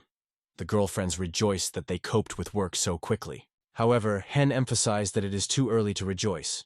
First, it is necessary to make sure that the roof does not flow. Starting on the tile, the blacksmith used the magic of water and struck a strong stream that loudly struck the roof of the stable. Henning almost broke out of the roof, but everything went. He asked Sue if she was leaking somewhere, and she replied that everything was dry. The boys were very pleased that they had the best way. The man remembered that when he lived in the palace, he was not only a blacksmith, he was also faking other work. He was once called to make a tile, because the sprout lacked the masters. In those days, red unglazed tiles were considered fashionable, but they could not last long. They had to be changed often. Since hanging was constantly sent to replace the tile, he made a special glaze and began to use it. In the end, the hero decided to cover the forge of a roof with a strong glazed tile. However, in the palace, such a novelty was not introduced. They left the usual roof. The man hoped that it was thanks to this tile that rain would not flood the smithy, unlike the palace. The Prime Minister was terribly concerned about the fate of the carpet in the palace. For this person, the flood in the castle became a real disaster. Hang asked Cruel to bring pots and frying pans. Cruel brought the dishes and wondered what it was. Then she was allowed to open everything and look inside. She looked carefully into the pan. Inside there was a delicious food that looked just appetizing. The girls immediately took up the food, not forgetting to thank the heroine for her. But the blacksmith suddenly stopped them, asking to wait a moment. Hanji offered them oil so that they could feel the whole range of tastes. Cruel wondered what they were served, and Sue guessed that it was clay. The hero ordered to cut the potatoes and put a piece of oil on top. It began to melt instantly. The girls with delight noted that the dish looks appetizing. They struck them, and they immediately asked for permission to try themselves. The girls were delighted. They ate potatoes with butter as if they tasted it for the first time. The man looked at them and asked to hold back a little because the oil was not cheap. Hanged sold a few knives to buy oil. Here it is a real luxury. Potatoes with butter became a reward for the boy for all his efforts. A few days have passed. The hero decided to cut down the beautiful tree he liked. He already swung an axe as suddenly a strange ball of light broke out on the trunk. The man was engulfed by fear. The girls immediately came and outrage began to ask why he wanted to cut off this tree. They cannot be touched. Otherwise it will be angry. Hang did not understand who was talking about, so again asked who was angry. Cruel replied that it was a druid. The blacksmith seemed to be just the name of the forest. The dragon explained that the friend is the god of this forest, and very powerful. If Hang cuts down a tree, God is angry. Sue confessed that Druid, when angry, became a real insurance. He is even stronger than her mother with her dad. The blacksmith wondered what would be with him if he cuts down this tree. The dragon answered it. Then he would simply disappear from this world. The man heard such an answer and was astonished. Then Hang asked about the light ball that appeared in front of him. Cruel explained that it is a part of God, which sometimes manifests itself in the form of light, and the blacksmith understood the girl. However, he noted that they still need to get trees in order to finish an attachment to the hut. The dragon said that in such a situation it is necessary to prepare the victim and put it near the tree to lure it. The hero wondered what he could help. The light bullet suggested giving him some oil. But the ganger replied that the oil was already over, and was surprised. How does God know about oil? The druida immediately reminded him of what was lying in the wooden box. The girls were angry with a man when he told them that the oil was already over. The hero noticed how the seeds became awkward. The blacksmith treated the druid with potatoes with butter. The girls assured the hero that God was satisfied, and he noted that the oil was truly delicious. The light reminded the man to treat the tree, which was going to cut down, and waving the guys with her hand, flew away. It passed some time after the tree was cut down safely, and the construction was finally completed. All the rooms were ready. Suddenly, a strange girl appeared near the smithy, who seems to have recognized this house in the middle of the forest immediately. In the tavern, the armed Elfian attacked people. She was so strongly thundered by one of the men that he decided about his last moment. The girl explained that her sword was not created to kill such as he. and then, standing behind a rack, as a sign of gratitude suggested that a warrior to choose any dish for free. The chef was holding a knife dropped by Hang. The Elfa noticed it, took the knife and turned to the girl, calling her a lady. The taverna owner said that she already had a man. The warrior wondered who he kicked the knife. The girl replied that she bought a knife from a merchant named Filner, who often dealt with their shop. Then Filner praised the knife, assured that he was really wonderful, and suggested that advertise to give him to test. Having listened to everything you need, the Elfian went silently. When she was called, no one knew where she went. The men in the tavern were whispering among themselves, asking whether it was a dark Elfian, a Belfia. Belfevia was called Purple Thunderstorm. Cruel has already expelled several knives. She asked Ganga as he would appreciate her work. The blacksmith took care of the thing, and that made the dragon a little. The man noted that the knife came out for glory. A real good job. The girl glowed with happiness. Hang could not help but be surprised to withstand such heat. He thought that a wonderful blacksmith would come out of such a persistent girl. He praised the girl for his good job. In response, she gladly confessed that she loves to create something on her own, and most thanks to success, because Hanji was her mentor. Hearing this, the man was a little surprised. She asked what he wondered. Did he really become embarrassed? The blacksmith replied that he was not ashamed. For the first time in his life, he heard such a confession from someone. He thanked the girl and stroked her on her head. The dragon became tickling. Sue called the blacksmiths to dine. The girl wondered that inside the balls, but Sue just smiled mysteriously and said that this secret, so the girl had only to taste. The boiled egg was inside. Cruel liked its taste. Khan also decided to taste, but the man could not recognize what inside and asked about the stuffing. Sue replied that she was a wild strawberry and immediately asked if she tasted. The hero replied that the dish has a unique taste, and the strawberries themselves are delicious. He really liked it. Wolf promised that she would prepare even more pies so that the kids could eat well. The blacksmith suggested that the afternoon immediately return to work, and the girls willingly agreed. In a few days, the boys managed to make 100 knives as it was necessary. The blacksmith sincerely thanked Cruel for helping in the forge. The dragon noted that Hein would be much easier to sell swords than knives. The same idea was already spinning in the head of the man himself, but he decided to give up the knives so far. The girl did not try to convince the hero. The blacksmith noticed that it was time to pick up the goods, but Filner was still gone. The dragon suggested to go and see what happened. Sue assured that the merchant had already come. Filner cursed and apologized to being late. The girl reported that someone wanted to talk to Genk. It was Belfia. She apologized to him. They say she was forced to do so. Elf asked not to blame the merchant for his late. The dragon seriously asked who she was. Belfavia was surprised. The Elfian greeted the characters and called Belfa, asking to turn to her just that. The girl confessed that she did not like her own name, so she is indifferent, as she is approached, completely or abbreviated. The hero wondered why the Elvenians did not like her name. Sue confessed that she was afraid of Elf. The wolf hid behind the blacksmith's back. The Elfian hugged the girl and called her a true beauty. She confessed that she had never seen a white wolf's baby, and even wanted to take Sue with her home. The wolf baby was very scared. Cruel closed the girl and said the elf that Sue did not like what he was doing. Bill immediately moved to the dragon. She said she didn't know who this is Cruel, but noticed that the girl had strong muscles. The dragon shouted angrily to the guest. The girls hurried to help, grabbing their hands. The man appealed to the Elvenka to stop, because his friends were not alone. He turned to Belf because she wanted to see him. The Elfian was justified, saying, when she notices something beautiful, he simply cannot stay. So he pulls to touch. Belfa said she heard rumors about the incredibly sharp knives made by the blacksmith. As a sign of respect for Hang's skill, she wanted the master to look at her sword. He took the weapon to look more closely. The elf wondered that the blacksmith seems to be about the sword. The man replied that the blade needs some refinement. Belfa asked what he was in mind. The blacksmith noticed that in some places the sharpening was rude and the blade was bent slightly. He added that an experienced fencinger can feel light resistance when struck. The elf nodded, approved, and said that the appearance usually assigns such a sword A or class. But this man was clearly different from others. The hero has directly admitted that he does not have the magic of evaluation. After that, Belft suggested that the blacksmith evaluate the next weapon. The blacksmith pulled out a broken blade and looked at him in a confusion, as if trying to understand how it could have happened. The girl was concerned about the hero that happened, because he looked painful. Sue also asked if everything was fine with him. The hand immediately recognized the broken sword, because he was a roked. The man was very upset and sincerely apologized to the girl. The elf did not even hope that the hero would take this thing. The hanged honestly confessed that he did not consider himself a master koval. Belfa denied they say it was full of nonsense. She confirmed that the sword was really broken, but noted it was an extremely good sword.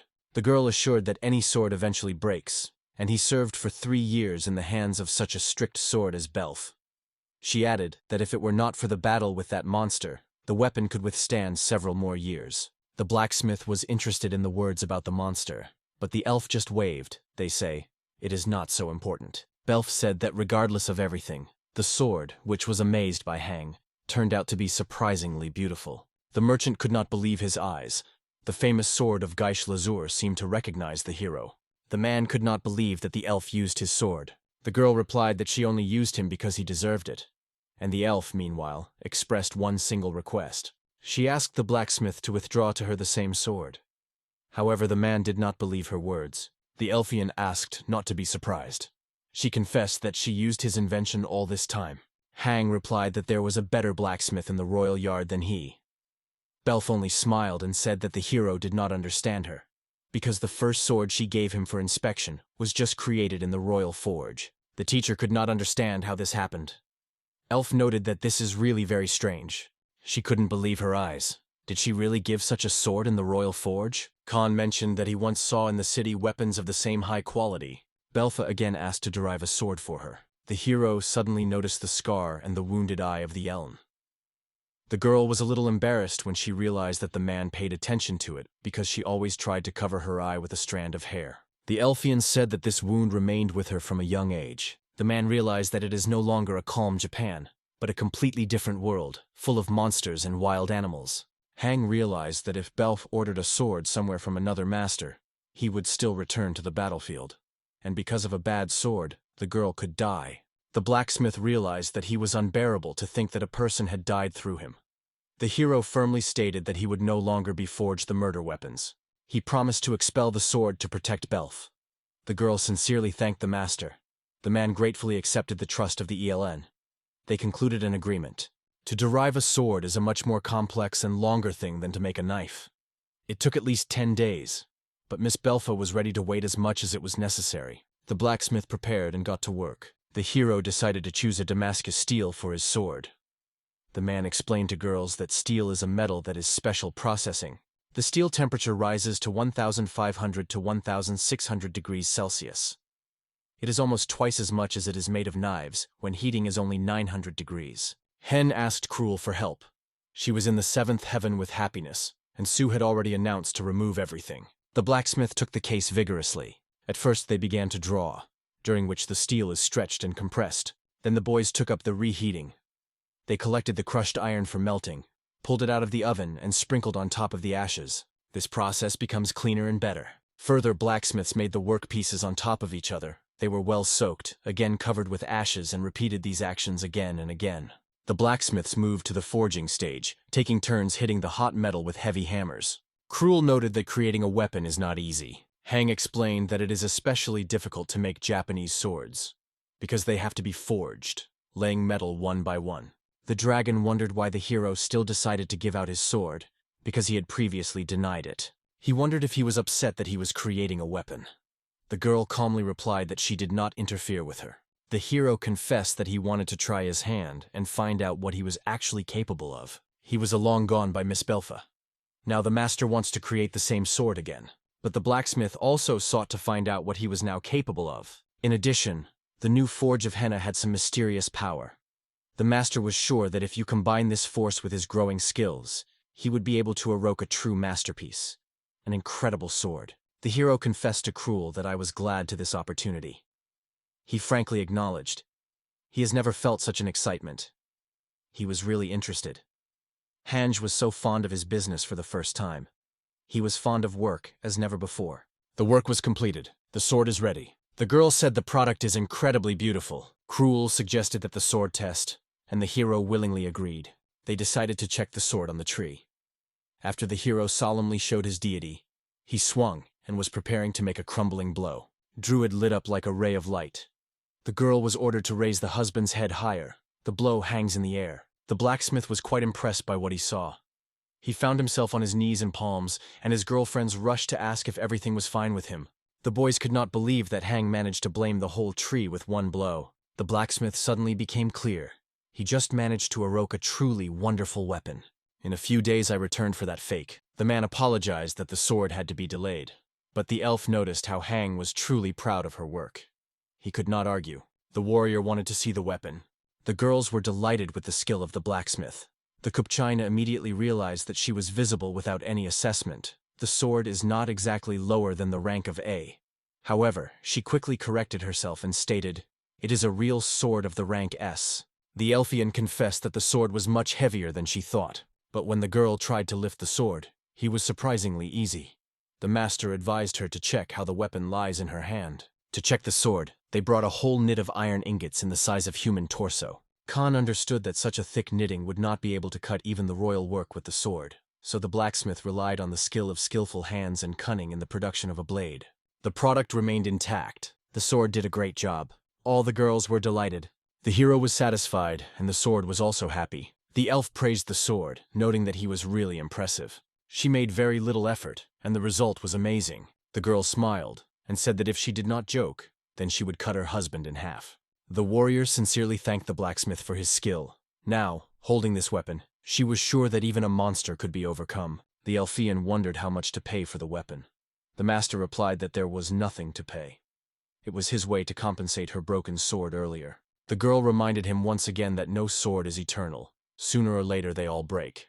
The blacksmith had no reason to worry, so she repeated her request, to accept the reward. The merchant confirmed the words of the warrior. She added that working for free is like giving up responsibility for her business. Come with the girls about the price and offer 30 gold coins for the sword. Belfast noted that it is too low, because even the worst sword, running at the royal yard, costs at least 100 gold coins. Kaval assured that he asked only as much as he spent on materials. The elf wondered how much the work of the hero himself really costs. The girl has already begun to worry that the man was striving from her something more than just money. But Hing did not understand what she was talking about. Belf asked to teach him to own a sword instead of taking gold. The girl wondered his choice once again. The man sought to master the art of possessing a sword, just one who had just killed with his own hands.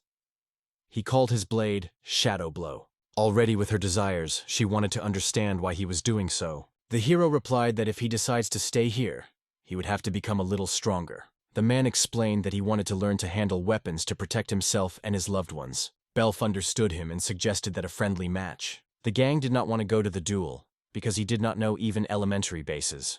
The warrior replied that the basics really play a decisive role, but the hero would only realize it when he starts training. The Elfian reassured the man. They say, "It is not necessary to worry." She promised that she would not use all her power in this match. However, she decided that at least at the beginning of her studies would not do so. The orphan gathered on the road. Sue, along with the seller, stood on their side, ready to help. The Khan was a little nervous. The warrior remained calm. Bloff wondered the master who he likes, Yuck or Seven. The blacksmith did not understand what she asks about, and asked what sense he should choose. The elf easily twisted his sword in his hand and smiled. They seemed to seem more like Yuck. The man asked the warrior to wait, but she had already had a blow. The hero managed to beat the blow. Bulf noticed that the blacksmith managed to cope with the task. He just waved and said it was only a normal reaction. The girl suggested trying something new. She went to the attack again, and the Ganges did not retreat. He confidently reflected and held back the blows of her sword. But this time the blows became much stronger than before. It seemed to the hero that the Elfian was not just hunched. She really was trying to kill him. The blacksmith seemed to be able to withstand influence only because he had a hero's growth skill. In the very swing of the battle, Khan has already learned to adapt to the enemy. The elf also noticed it and suggested a little accelerated. The man was offended, thinking that the warrior just mocks him. So he asked her to wait a little. But Bulf only intensified her offensive. The blacksmith noticed that speed and weight became different. The girl cheered him up, noting that the hero was doing well. However, Elf noted that they still have many cases. Hanj engulfed panic. He understood that he would not stay in battle for so long. In despair, he sought at least some idea to come up with something before the girl got it. He needed to calculate everything up to a second. The blows were lightning. On the left, then suddenly on the right side. The hero waited the right moment and rushed to his opponent sharply, pressing him to the ground. He knocked the girl off his feet, and their swords fell out of his hands. But the warrior got the knife and lifted him to the throat of the man. However, the hanged was offered to complete the duel. Elf explained that it was impossible to win on the battlefield simply by pushing the enemy back. The man with fear saw his reflection in the eyes of the warrior. He apologized and said he seems. The girl noted that his reception was quite good. Both confessed. When the buzzing pushed it, it seemed that he could have taken a bad thing. The man warned. It is better not to think about it. The hero wondered if all the dark elves were as weird as this girl. Hanji's girlfriends came to him. They were genuinely rejoiced in their friends. The girl was passionate about it was incredible. For them, it was a real discovery to find out that the blacksmith can fight. Hang confessed that he simply followed Miss Blaff's movements. Cruel noted that it was incredible. After all, she didn't even have time to see the blow. The Elfian confessed that she noticed the attack only when she changed her position. The hero was a little discord. The warrior also noted that Master Khan almost reached the level of the sword of Class A. The man was incredibly surprised. He could not believe that he had almost reached the rank of A. The Draka confessed that she was also aware of it. Cruel noted that Hang is really extremely strong, because it would not allow an ordinary person to get closer to the sacred dragon. The elf was immediately interested in the story of the holy dragon. The girl noticed that ordinary people cannot withstand the frantic energy of dragons, and cannot even get closer to them. However, cruel and dangerous circumstances discover unexpected details. Bulf explained that the blacksmith managed to approach precisely because it hides great potential. The man could not believe that he was hidden at least some talent. The Elfian noted that Hanga now restrains her true opportunities. She advised him to believe again in his own strength. The blacksmith was interested in how to truly trust himself. He considered himself a common clerk from Japan, who came into this world and became a hero, though only for a tick. He always believed that his power was worthless. The girls assured him that this is not true. Elf was looking forward to what the hero would say. The man promised himself to trust his own forces more often. The warrior praised the answer, saying she was good. And then she added, "In the end, Hang was able to evoke such a wonderful sword, wasn't it?" The girl suggested inventing a special name for the sword. The blacksmith was something clear. They showed their hand up, to the sky. The sword was called Arrow in the Sky. The hero explained that he named it in honor of boundless opportunities because they, like the sky, have no region. Elfia liked this name. It seemed to her that she was fine for her weapons. The man noted that this name is more suitable for the warrior himself. The girl was struck by his words. Hen said that Bloff's blue eyes remind him of the spring sky. 11 necks and reds from shame. The girl with the grief confessed that she was no longer able to live that way. The hero asked what happened. Bulf suddenly hugged the surprised hero and exclaimed that he was just an incredible person. The man could not understand what the girl was doing. Yulf said he was loved by Khan. He did not understand that. The girl admires that Kovali considers a real master. He not only creates incredible swords but also impresses with her strength and good character. The Elfian added that she had long been looking for a person like him.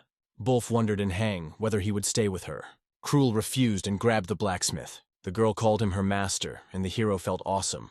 The Elfian replied that she was his mistress. The tension between rivals grew, and it seemed like a real battle. Sue screamed that she was dishonest, and that she also wanted it. The girl ignited the quarrel. The merchant saw in all this spectacular a true fierce dispute. The hero did not understand what was happening around. Everything that happened knocked him out of the panther. He did not understand what was happening. Bulf said she would take the hero and take care of him well. She left the smithy with the merchant for a while. The boys said goodbye to the warrior, but Cruel was crazy about her. Ganga noticed that the elf was surprisingly good. The wolf in the dragon's body seriously asked him if he really likes girls. The man objected to it. He was slowly moving away from them, but the girls rushed after, trying to stop him. The newly made hero sat next to T and patiently waited for his teacher. It was finally revealed that it was a Belf. Elfia sincerely apologized to the girl for making her wait. The heroine pointed out that the teacher Belfaville is late. In response, the Elfian reminded that she had repeatedly called her just Belf. The girl answered that this is a common courtesy, because the teacher always remains a teacher. The warrior was sad about why this man was so stubborn. Elf noted that it was easier to talk to the girlfriend of the heroine. However, the girl herself did not understand her words. The teacher did not explain anything, and asked not to pay attention. The heroine immediately noticed that the elf had a new sword. Belfa agreed with the words Endo, gladly confirmed that she really managed to find a great option. The girl apologized that the elf had to change the weapon. The heroine confessed that it happened through her. The warrior denied because, in his opinion, they were both guilty. Endo noticed that today the source woman was in a great mood. Interested, she wondered what had happened. Elf in response only mysteriously said that she recently met an interesting man. The heroine immediately realized, if the teacher became interested in that man, then there is a fight between them. And on the satisfied face of the Elfa, the girl immediately realized that everything was said true. Endo said with sadness that if Bulf noticed a talent in someone, he could no longer go past it. He had to get this person involved. Alpha explained that he did it only for her well-being, so there was nothing to worry about. Bulf noticed that this man was not as strong as she herself, Endo. The teacher announced that it was time for night training. The main character at first did not understand what the elf meant. In the night sky, the stars were already shining. Cruel reported that she came across a strange tree. Sue and Caval decided to rest with their work. The wolves cheered up, seeing this strange plant. And the dragon confessed that she had never come across such a tree. The hero immediately recognized the plant. It was a bamboo. Hen explained that in his world, bamboo grows everywhere. Lehman remembered that the challenge of the hero is a long-standing magical tradition. The blacksmith was very interested in the bamboo got into this world. Did the legendary heroes of the past bring him here? Hang had no idea that he would meet him here. Here they decided to make a bamboo fishing rod and go fishing. The girls did not understand anything in fishing and did not know what a fishing rod was. The man said that you need to wind the line on a fishing rod, and you can catch fish. He suggested that his friends try himself. The girls did not understand anything, but they really wanted to try. The boys went out to the river. Sue dressed light summer clothes that the seller gave her. The girls joyfully went fishing. The hero sat on the shore and made fishing rods. He demonstrated what the trick of the hair in the hook was. They hit the worms' hooks and immediately began to catch a pile of fish. Sue really wanted to taste fish. The boys throw fishing rods and watch the floats carefully. They stood still for a long time until the Cruel began to yawn from boredom. Sue complained that she had nothing to catch. The dragon explained that everything around stopped working through it. The man wondered in surprise who she was talking about. He was shown a black spot in the water that drove away all the fish from their place. The Prula became angry and grabbed her bow. She released the arrow directly into the water. It was in that place that there was an explosion underwater, and the tall water column rose up. The boys did not understand what was happening at all. The dragon burned with anger, and the river itself seemed to be indignant with it. The hero noticed the mucus evaded the impact. Sue noted that this creature is not only huge, but also surprisingly fast. From this, the river was worried. As a sign of indignation, the creature poured the boys with water. Cruel was not joke and even threatened, which would turn into a dragon. Hanged tried to quench her, and here came something important. The hero decided that a black spot is probably the owner of this river. Although he never saw fishing rods, he immediately guessed a trap.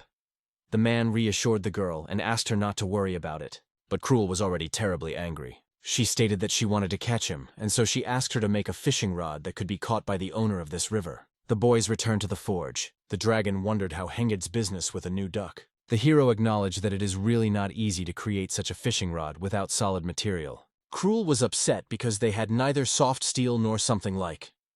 The man agreed with her. Suddenly he remembered something important. Hang has always been taught all over the forge, seeking to create really beautiful things. That's the sword for Bloof with special diligence. Thanks to his efforts, the sword reached the level of S-class. The hero also embraced curiosity. What if you try to eroke soft iron? To find out the truth, you need to try at least. The man turned to the dragon for advice. The girl, however, waited for Kanji to offer. The boys took up the case. The hero finally realized his forge is definitely charming. He began to remember what he was taught in the royal court. He remembered the words of the teacher who once asked, "What is most important in magic?" To this, Hang replied that the main thing in magic is talent and knowledge. Everyone agreed with his opinion. However, the magician wanted everyone to pay attention to something much more important. In magic, the most important thing is to imagine what you want to create. The blacksmith, working skillfully with metal, mentally said, soon soft iron would take shape.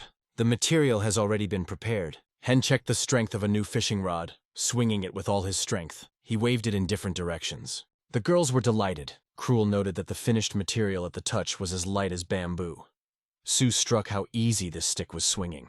The blacksmith reported that the new fishing rod was almost ready. It remains only to attach the line to it. Cruel turned into a majestic sacred dragon. She suggested using her dragon hair instead of a fishing line. The man noted that this is a really good idea. The hero was informed that he could now go fishing again. Hange also agreed. It's time to retribute. The boys are back to the river again. They noticed the owner of the river. A large spot sailed with the fish. Friends noticed a large fish in the water. The hanged out reminded the girls not to forget the bait. He throws a fishing rod into the river.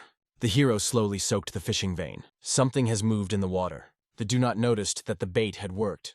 Sue was delighted. The stain sailed closer to the Genka fishing rod. The bait worked. The creature rushed rapidly on the hook with worms. Hanning waits carefully to choose the perfect moment for action. The hero tries to stay still. The girls embrace the old man not to let him escape. Sue also turns to Drew for help. She asks her thanks to cook something delicious. The hero notices Liana in surprise. The man calls on everyone to take his hands and rally. The heroes are striking something heavy. It seems that a big fish appeared. Heine is dragging the fishing rod and finally pulls out a huge fish. He examines the girl, convincing that everything is fine with her. The girls assured that everything was fine with them and no one hurt them. The WRO point to something, and everyone immediately translates the views where it shows. Sue is happy to exclaim, seeing a giant creature. The girls are glad that Hang has caught a creature. The hero confirms. Together they manage to cope with the task. The man is satisfied that everything has already been prepared. The girls smile happily. The hero proudly demonstrates the fried royal fish he prepared at the request of Cruzel. Sue notes that the dish is perfect, and the cruel looks at its appearance with admiration. The girls are happy to taste the fish, and sincerely thank Hang for a wonderful dish. Hanged smiles and says they all caught this fish together. He thinks how his impeccable life in another world has become so amazing and unpredictable. The girl is happy to taste the dish, closing her eyes from pleasure. The hero warns the girl so that she does not run or fall. She is surprised to reply that everything is fine with her. Seo fell to the ground. Hanji asks a girl where she hurts, but he replies that nothing hurts, but she says she noticed something interesting. Sue pays attention to mushrooms, and the hero finally notices them, admiring the care of the girls. The hero tells that one of the mushrooms resembles egg yolk, which is why it is called eggshell, and the other, the black mushroom, is like a poisonous look, so you need to be careful. The girl confesses that she does not understand what is happening. Gan thought that the tribe of white wolves with a wonderful sense of smell would definitely be known. Cruella gladly reports that she found mushrooms. She is in surprise that the mushroom is just giant. Another girl suspiciously asks if it is not a monster. Hain someone distracts. The hero is surprised that they just stand in front of them ashhounds. Sue joyfully welcomes her parents. Hanks is wondering why the girls of girls arrived. They reply that they came to the rescue, as the tribe of white wolves suffered greatly due to attacks of ashhounds. She explains that these creatures are rather unpleasant than really strong. The girl also says, if she could fight, like a dragon, would easily defeat ashhounds, but it adds that if you set the trees, forest spirits can be very angry. The father says that their current leader is very cunning, and the mother adds that he attacked one of them in the middle of the night and wounded him seriously. The hero thinks whether it is really the same leader he saw earlier. Sue adds that these creatures also steal food and money from repositories. The gang notices that the creatures act cleverly and harmoniously, and their claws and fangs are sharp like knives. The girl confesses that she wants to help them because she feels a debt to these people. Hang proposes to make armor. Lam is surprised to ask if it is really serious. The hero tells that he also lives in this forest, and assures that if he can be useful, always ready to help. The group sincerely thanks for the proposed assistance. Yi Ngo notes that iron armor for their purposes is too difficult. He emphasizes that it is not necessary to lose mobility, because it is one of the main advantages of a tribe of white wolves. The hero says that he recently disassembled the forge and came across one interesting thing. Hang calls them cubes. He explains that these pieces are tools that convert metal rods into flexible. The man looks thoughtfully whether you have been distracted, gal, for something else, until the hero asks to wait a little. Meanwhile, the hero shows how to fix the part properly. The cruelty is offered to intervene. Hanji explains that to make the steel rod thinner, it must be extended through the shape with smaller holes. You will notice that the result is similar to a thin thread. The hero tells that the extraction of metal into this form is called the stretching process. The man says their help will still be needed. The hero demonstrates how to wrap an iron wire around a metal rod and then cut it to form a ring. Sue proudly tells that she has made many rings. The hero notes that she really goes well. The girl is wondering if she is interested in. Sue with a smile confirms. She is really fun. She adds that if she works hard, she will be able to help her mom and dad. She firmly decided to do her best to create problems in the future. The hang gently stroked her on her head. The hero solemnly reports that everything has already been prepared. The girl asks in surprise that it is a thing, because she has never seen anything like this. Igel notes that leather chainmail is light and does not hamper the movements as heavy armor. This should guarantee a white wolf pack and mobility and protection. Hegel decided to try to act. Sue tells that her father failed to make an armor as planned, but she is glad that he withstood the test. The father emphasizes how much effort he put into this case. The hero warns not to rush to rejoice, and reminds that a lot of efforts are ahead. It is necessary to take care of the safety of the whole tribe. The characters are united, stating that they are ready to continue to help each other and work together. Girls are zealous to create armor. The company of heroes is happy to agree, because now each of them has everything you need. They sincerely apologize for all inconveniences, referring to the master of Hang. The hero reminds that difficulties with force are closely related to his own problems. The hero proposes to join them, explaining that he faces the same difficulty. Cruel firmly decides to join them, because she is a dragon and cannot stand aside when the forest should be defended. Other characters also say they want to join. The hero warns her of danger and asks to keep quiet. But the girl confidently states that she also belongs to their tribe and seeks to fight on a par with everyone. Jagal asks if she is ready to take the risk of her own life. Sue firmly states that he wants to help at any cost. He returns to the Hing Master. The hero proposes to take the girl under his reliable protection, while others can act as fit. Sue joins the company. Friends suddenly realize that they have become a real coordinated team, and together they unite their strength to repel ash dogs from the forest. The hero turns to the warriors of the city of the wolf tribe, urging them to be courageous and not give up. Igal strongly declares the War of Ashes. He raises the sword, and the rest of the participants immediately stands on his side. The group of heroes gathered together, preparing for a decisive step. Igal captures the smell of ashy hounds and shows his hand where he comes from. Haining immediately asks, "Where is it?" He specifies that he sees only one dog, but the hero insists there are two of them. Igal confirms that these are really ash hounds. Khan adds that the telescope uses to consider remote objects. The man notes that his hearing and smell are really sharp, but with vision we're not lucky. So it is not surprising that others are surprised when they see him with a telescope. Igal feels that the smell has become even more saturated, so he suggests that there are about 10, perhaps 8 individuals. The hero asks at what distance they are now from the target. Henning pretends to be a distance to the target, about 400 meters, or less than 450 steps. He thinks whether the main group is. Initially, the flock is divided into several large groups, and then these groups break up into smaller units. The hero explains that the leader controls the whole flock, and each of the other is responsible for his unit. It looks like a real army in front of them, so a flock that the characters hunt is much larger than they thought. Higal asks in surprise that it is a smell. He suggests that it is a tribe of white wolves, and says with anxiety that they can be involved in the disappearance of one of their comrades. Igal insists, "You need to go to the rescue immediately." But the hero turns to Mr. Igal, asking for a little waiting. The hero calls Sue to follow him, and she agrees without hesitation.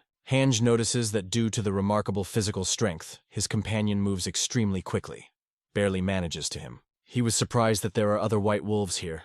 It seems quite unusual for him. The group of heroes was trapped. Around them, the wolves of wolves came from all sides. Jagel ser hundarna av hundarna stulna sitt mål och omedelbart förstår. Allt detta är bara ett väljusterat fälla.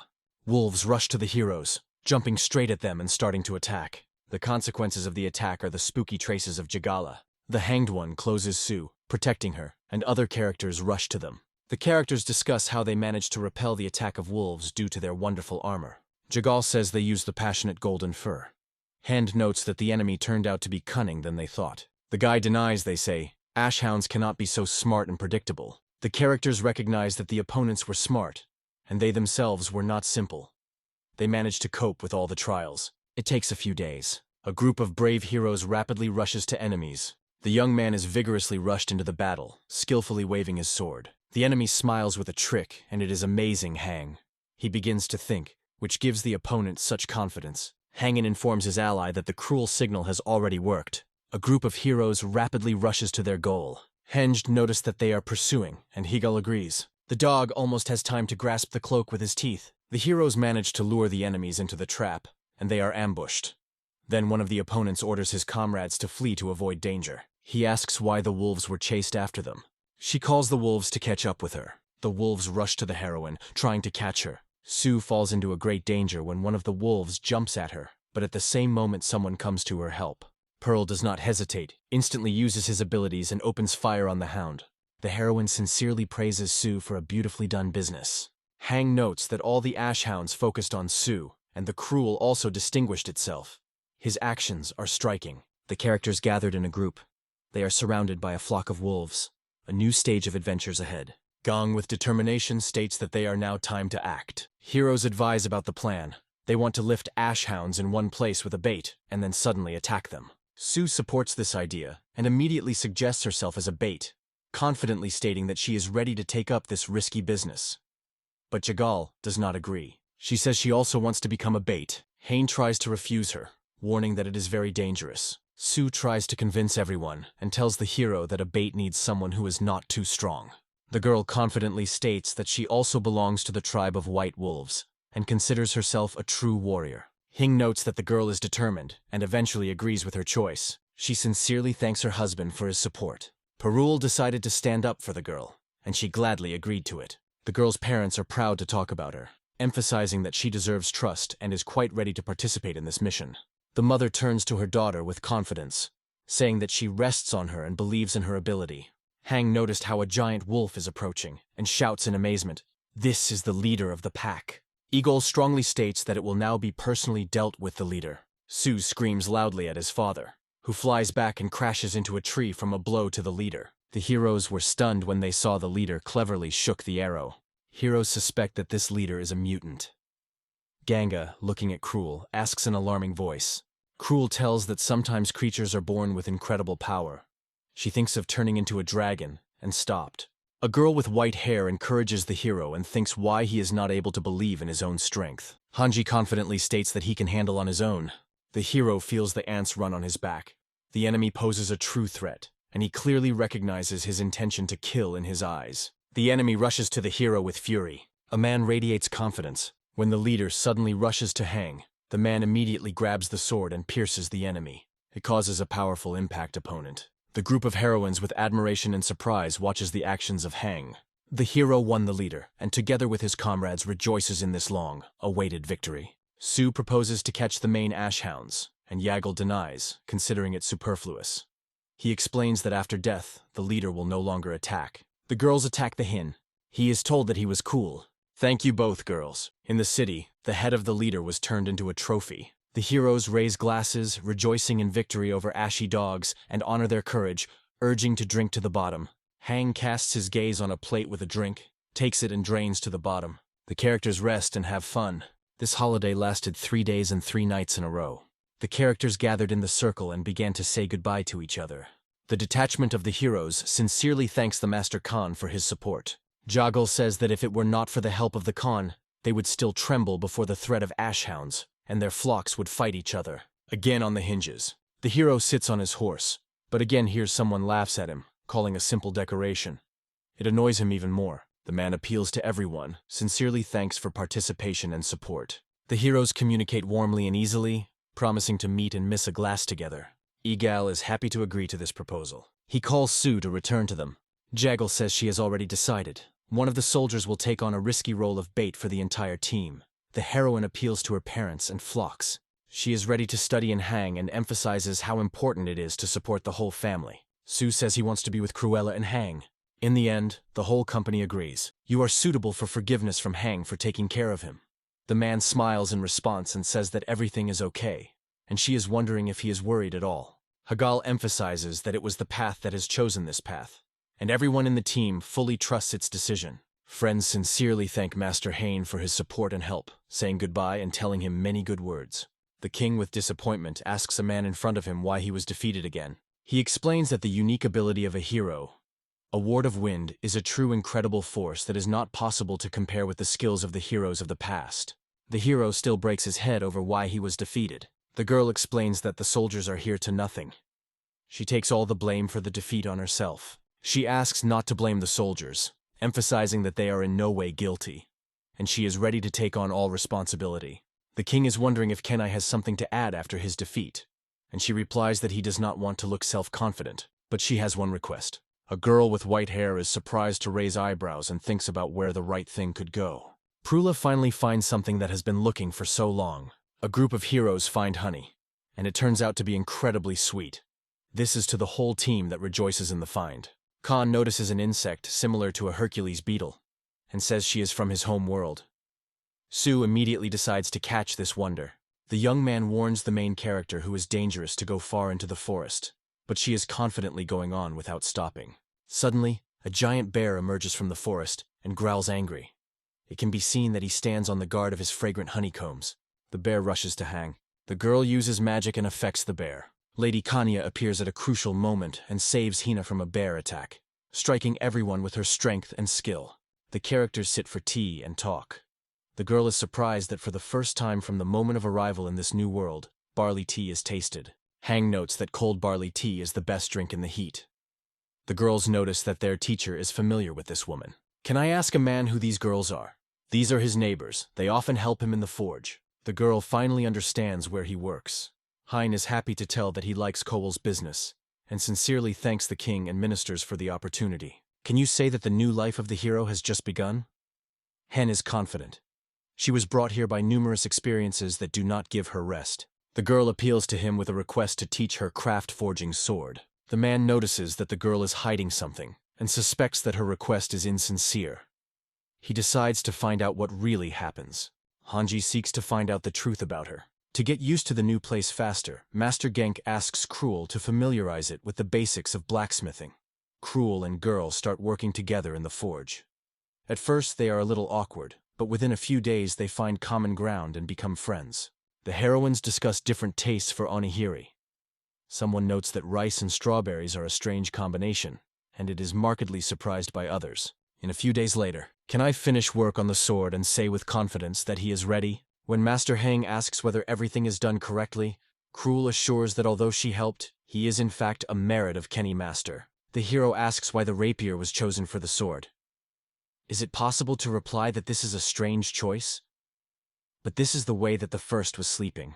He notes that for blacksmithing the result is quite good, although some doubts still remain. The hero invites Canada to try his hand with him. He offers her a match. Kanye responds in surprise. He does not understand what it is about. She cannot understand, because it is a match with a real master. Can she admit that she's not like her? Hangen explains that this is a kind of check for weapons. The hero notes that although the sword was amazed by Kanai, his name is engraved, so he just can't give him. He proposes to put a couple. If he loses, he will make her a golden vagina or something like that. She is interested. And what if he wins? The hero sincerely confesses that he wants to hear the truth from the girl. She was kept secret all this time. Suddenly a man rushes to a girl with an attack. The hero notices that she says more than he does something. The heroine confidently states that it does not concern him, and tries to repel the hero. Suddenly she rushes to the hero, cuts with his sword, pushing his blade with her. Hanji points out that the saber she created has turned out to be a good, but still too rude. He explains, if she put the whole soul in creating a sword, he would not break so easily. The hero is interested in Kanai, where she has hurried. The girl appeals to the hero with a request. Kane burst into tears and ascending turned to the master of Hange for help, telling about her mentor Belphivia. The king states that they are not going to save Belphivia. Can I ask him why so? The man says that although Belphivia and a glorified sword, nicknamed the Purple Thunderstorm, during this war she saved the lives of many soldiers. The king replies that although she is a skilled warrior, she still lacks special abilities that have real characters. The girl says that in a recent battle, the country has lost many soldiers and now she has almost no strength. Therefore, she proposes to take on the mission of salvation. The senior military commander warns that if the heroes leave the front, it will protect anyone, and then the country will be defenseless before the invasion of demons. He hesitates whether to send a rescue team, fearing that it will lead to new losses. The king announces a cable for a vacation. He explains that the heroine cannot be allowed to go into battle on her own, and the rest will help her calm down and look soberly. The man wishes her a good rest. Explaining why she hid the truth from the very beginning, she confesses that she did not want to destroy the new life of the hero. She noticed how the characters had fun together, and thought that it would be selfish to join them. But when she saw them fighting the bear, despite her fear, she dared to intervene and help. The hero assures the girl they went too far to retreat now. Hanged confesses that Miss Belf was the first to see a real warrior in him, so now he can no longer do otherwise. The hero with the girl is noticed in front of the sinister forest, which is ruled by demons. They discussed a difficult situation in this place, or 2 weeks ago. A great battle took place here, because it was Mithril. The hero notes that it was through this ore that the war began, and even Kenai and Belf's support did not save them. The current battle is already lost. Hen asked the girl where her weapons went. Kanian replied that when she was given a vacation, she was taken away all her weapons. The hero points out that the girl's skirt has created a cruel, and she looks really good. The man extends his katana to the girl, but she asks if he is sure of this choice. Hing replies that she is better aware of this case. The hero confesses that he has a secret weapon, which is amazing the girl. However, because of the excitement for Miss Belf, they decide not to waste time and rush further. Kruelka hopes that Heine will all be fine. The girl insists that she wants to go with him, but Hanji replies that she is better left at home. Hanji explains that she wants to protect her precisely because of her abilities. Sue encourages their conversation, insisting that everything will definitely work out. The girl supported the choice of Hen, confidently stating that she believed in his return. Can I order the hero to lie down? Suddenly, two demons appear and one of them holds a torch. Keen warns that demons have extremely sharp hearing, so he advises to be as careful as possible. Hanji tells the girl that she is already near him. He quietly warns him so that he does not make any sound. The girl is wondering why a whole army of demons suddenly appeared here. The hero also thinks whether they are looking for Belf, but he denies it. Is it possible to grab a girl sitting in palanquin? One demon states that this woman is appointed by the Lord, so she should be rejoicing. If it weren't for this, she could have perished somewhere in the field. The girl is trying to say something. The same girl we saw in the transfer appears again. The hero recognizes Miss Belf Lelva and addresses her as a foreman. Demons, hearing this, are wary of asking who is there. Is it possible to say with stress that they were noticed? The characters decide to flee so they are not noticed. Hanji reassures her, reminding them, if they are grasped, it will no longer be possible. The girl reports that they will fly now, and strictly orders the hero to keep his mouth on the castle. Suddenly, as soon as they rise into the air, the characters feel shock and a piercing fear. Hen is frankly admired when he first sees the unusual ability of Kenai, a guard wing, and simply cannot restrain. She thanks Master Khan for his help, confessing that she would not get to his destination without him. Master Khan, in response, reassures her. They say, now they are in calculation. But he notes that next time it should be warned in advance. Kazai is amazed. Why did their teacher find themselves in such a dangerous place? Some of them notes that demons really eat people, although only legends went about it. The porch suggests that teachers can sacrifice.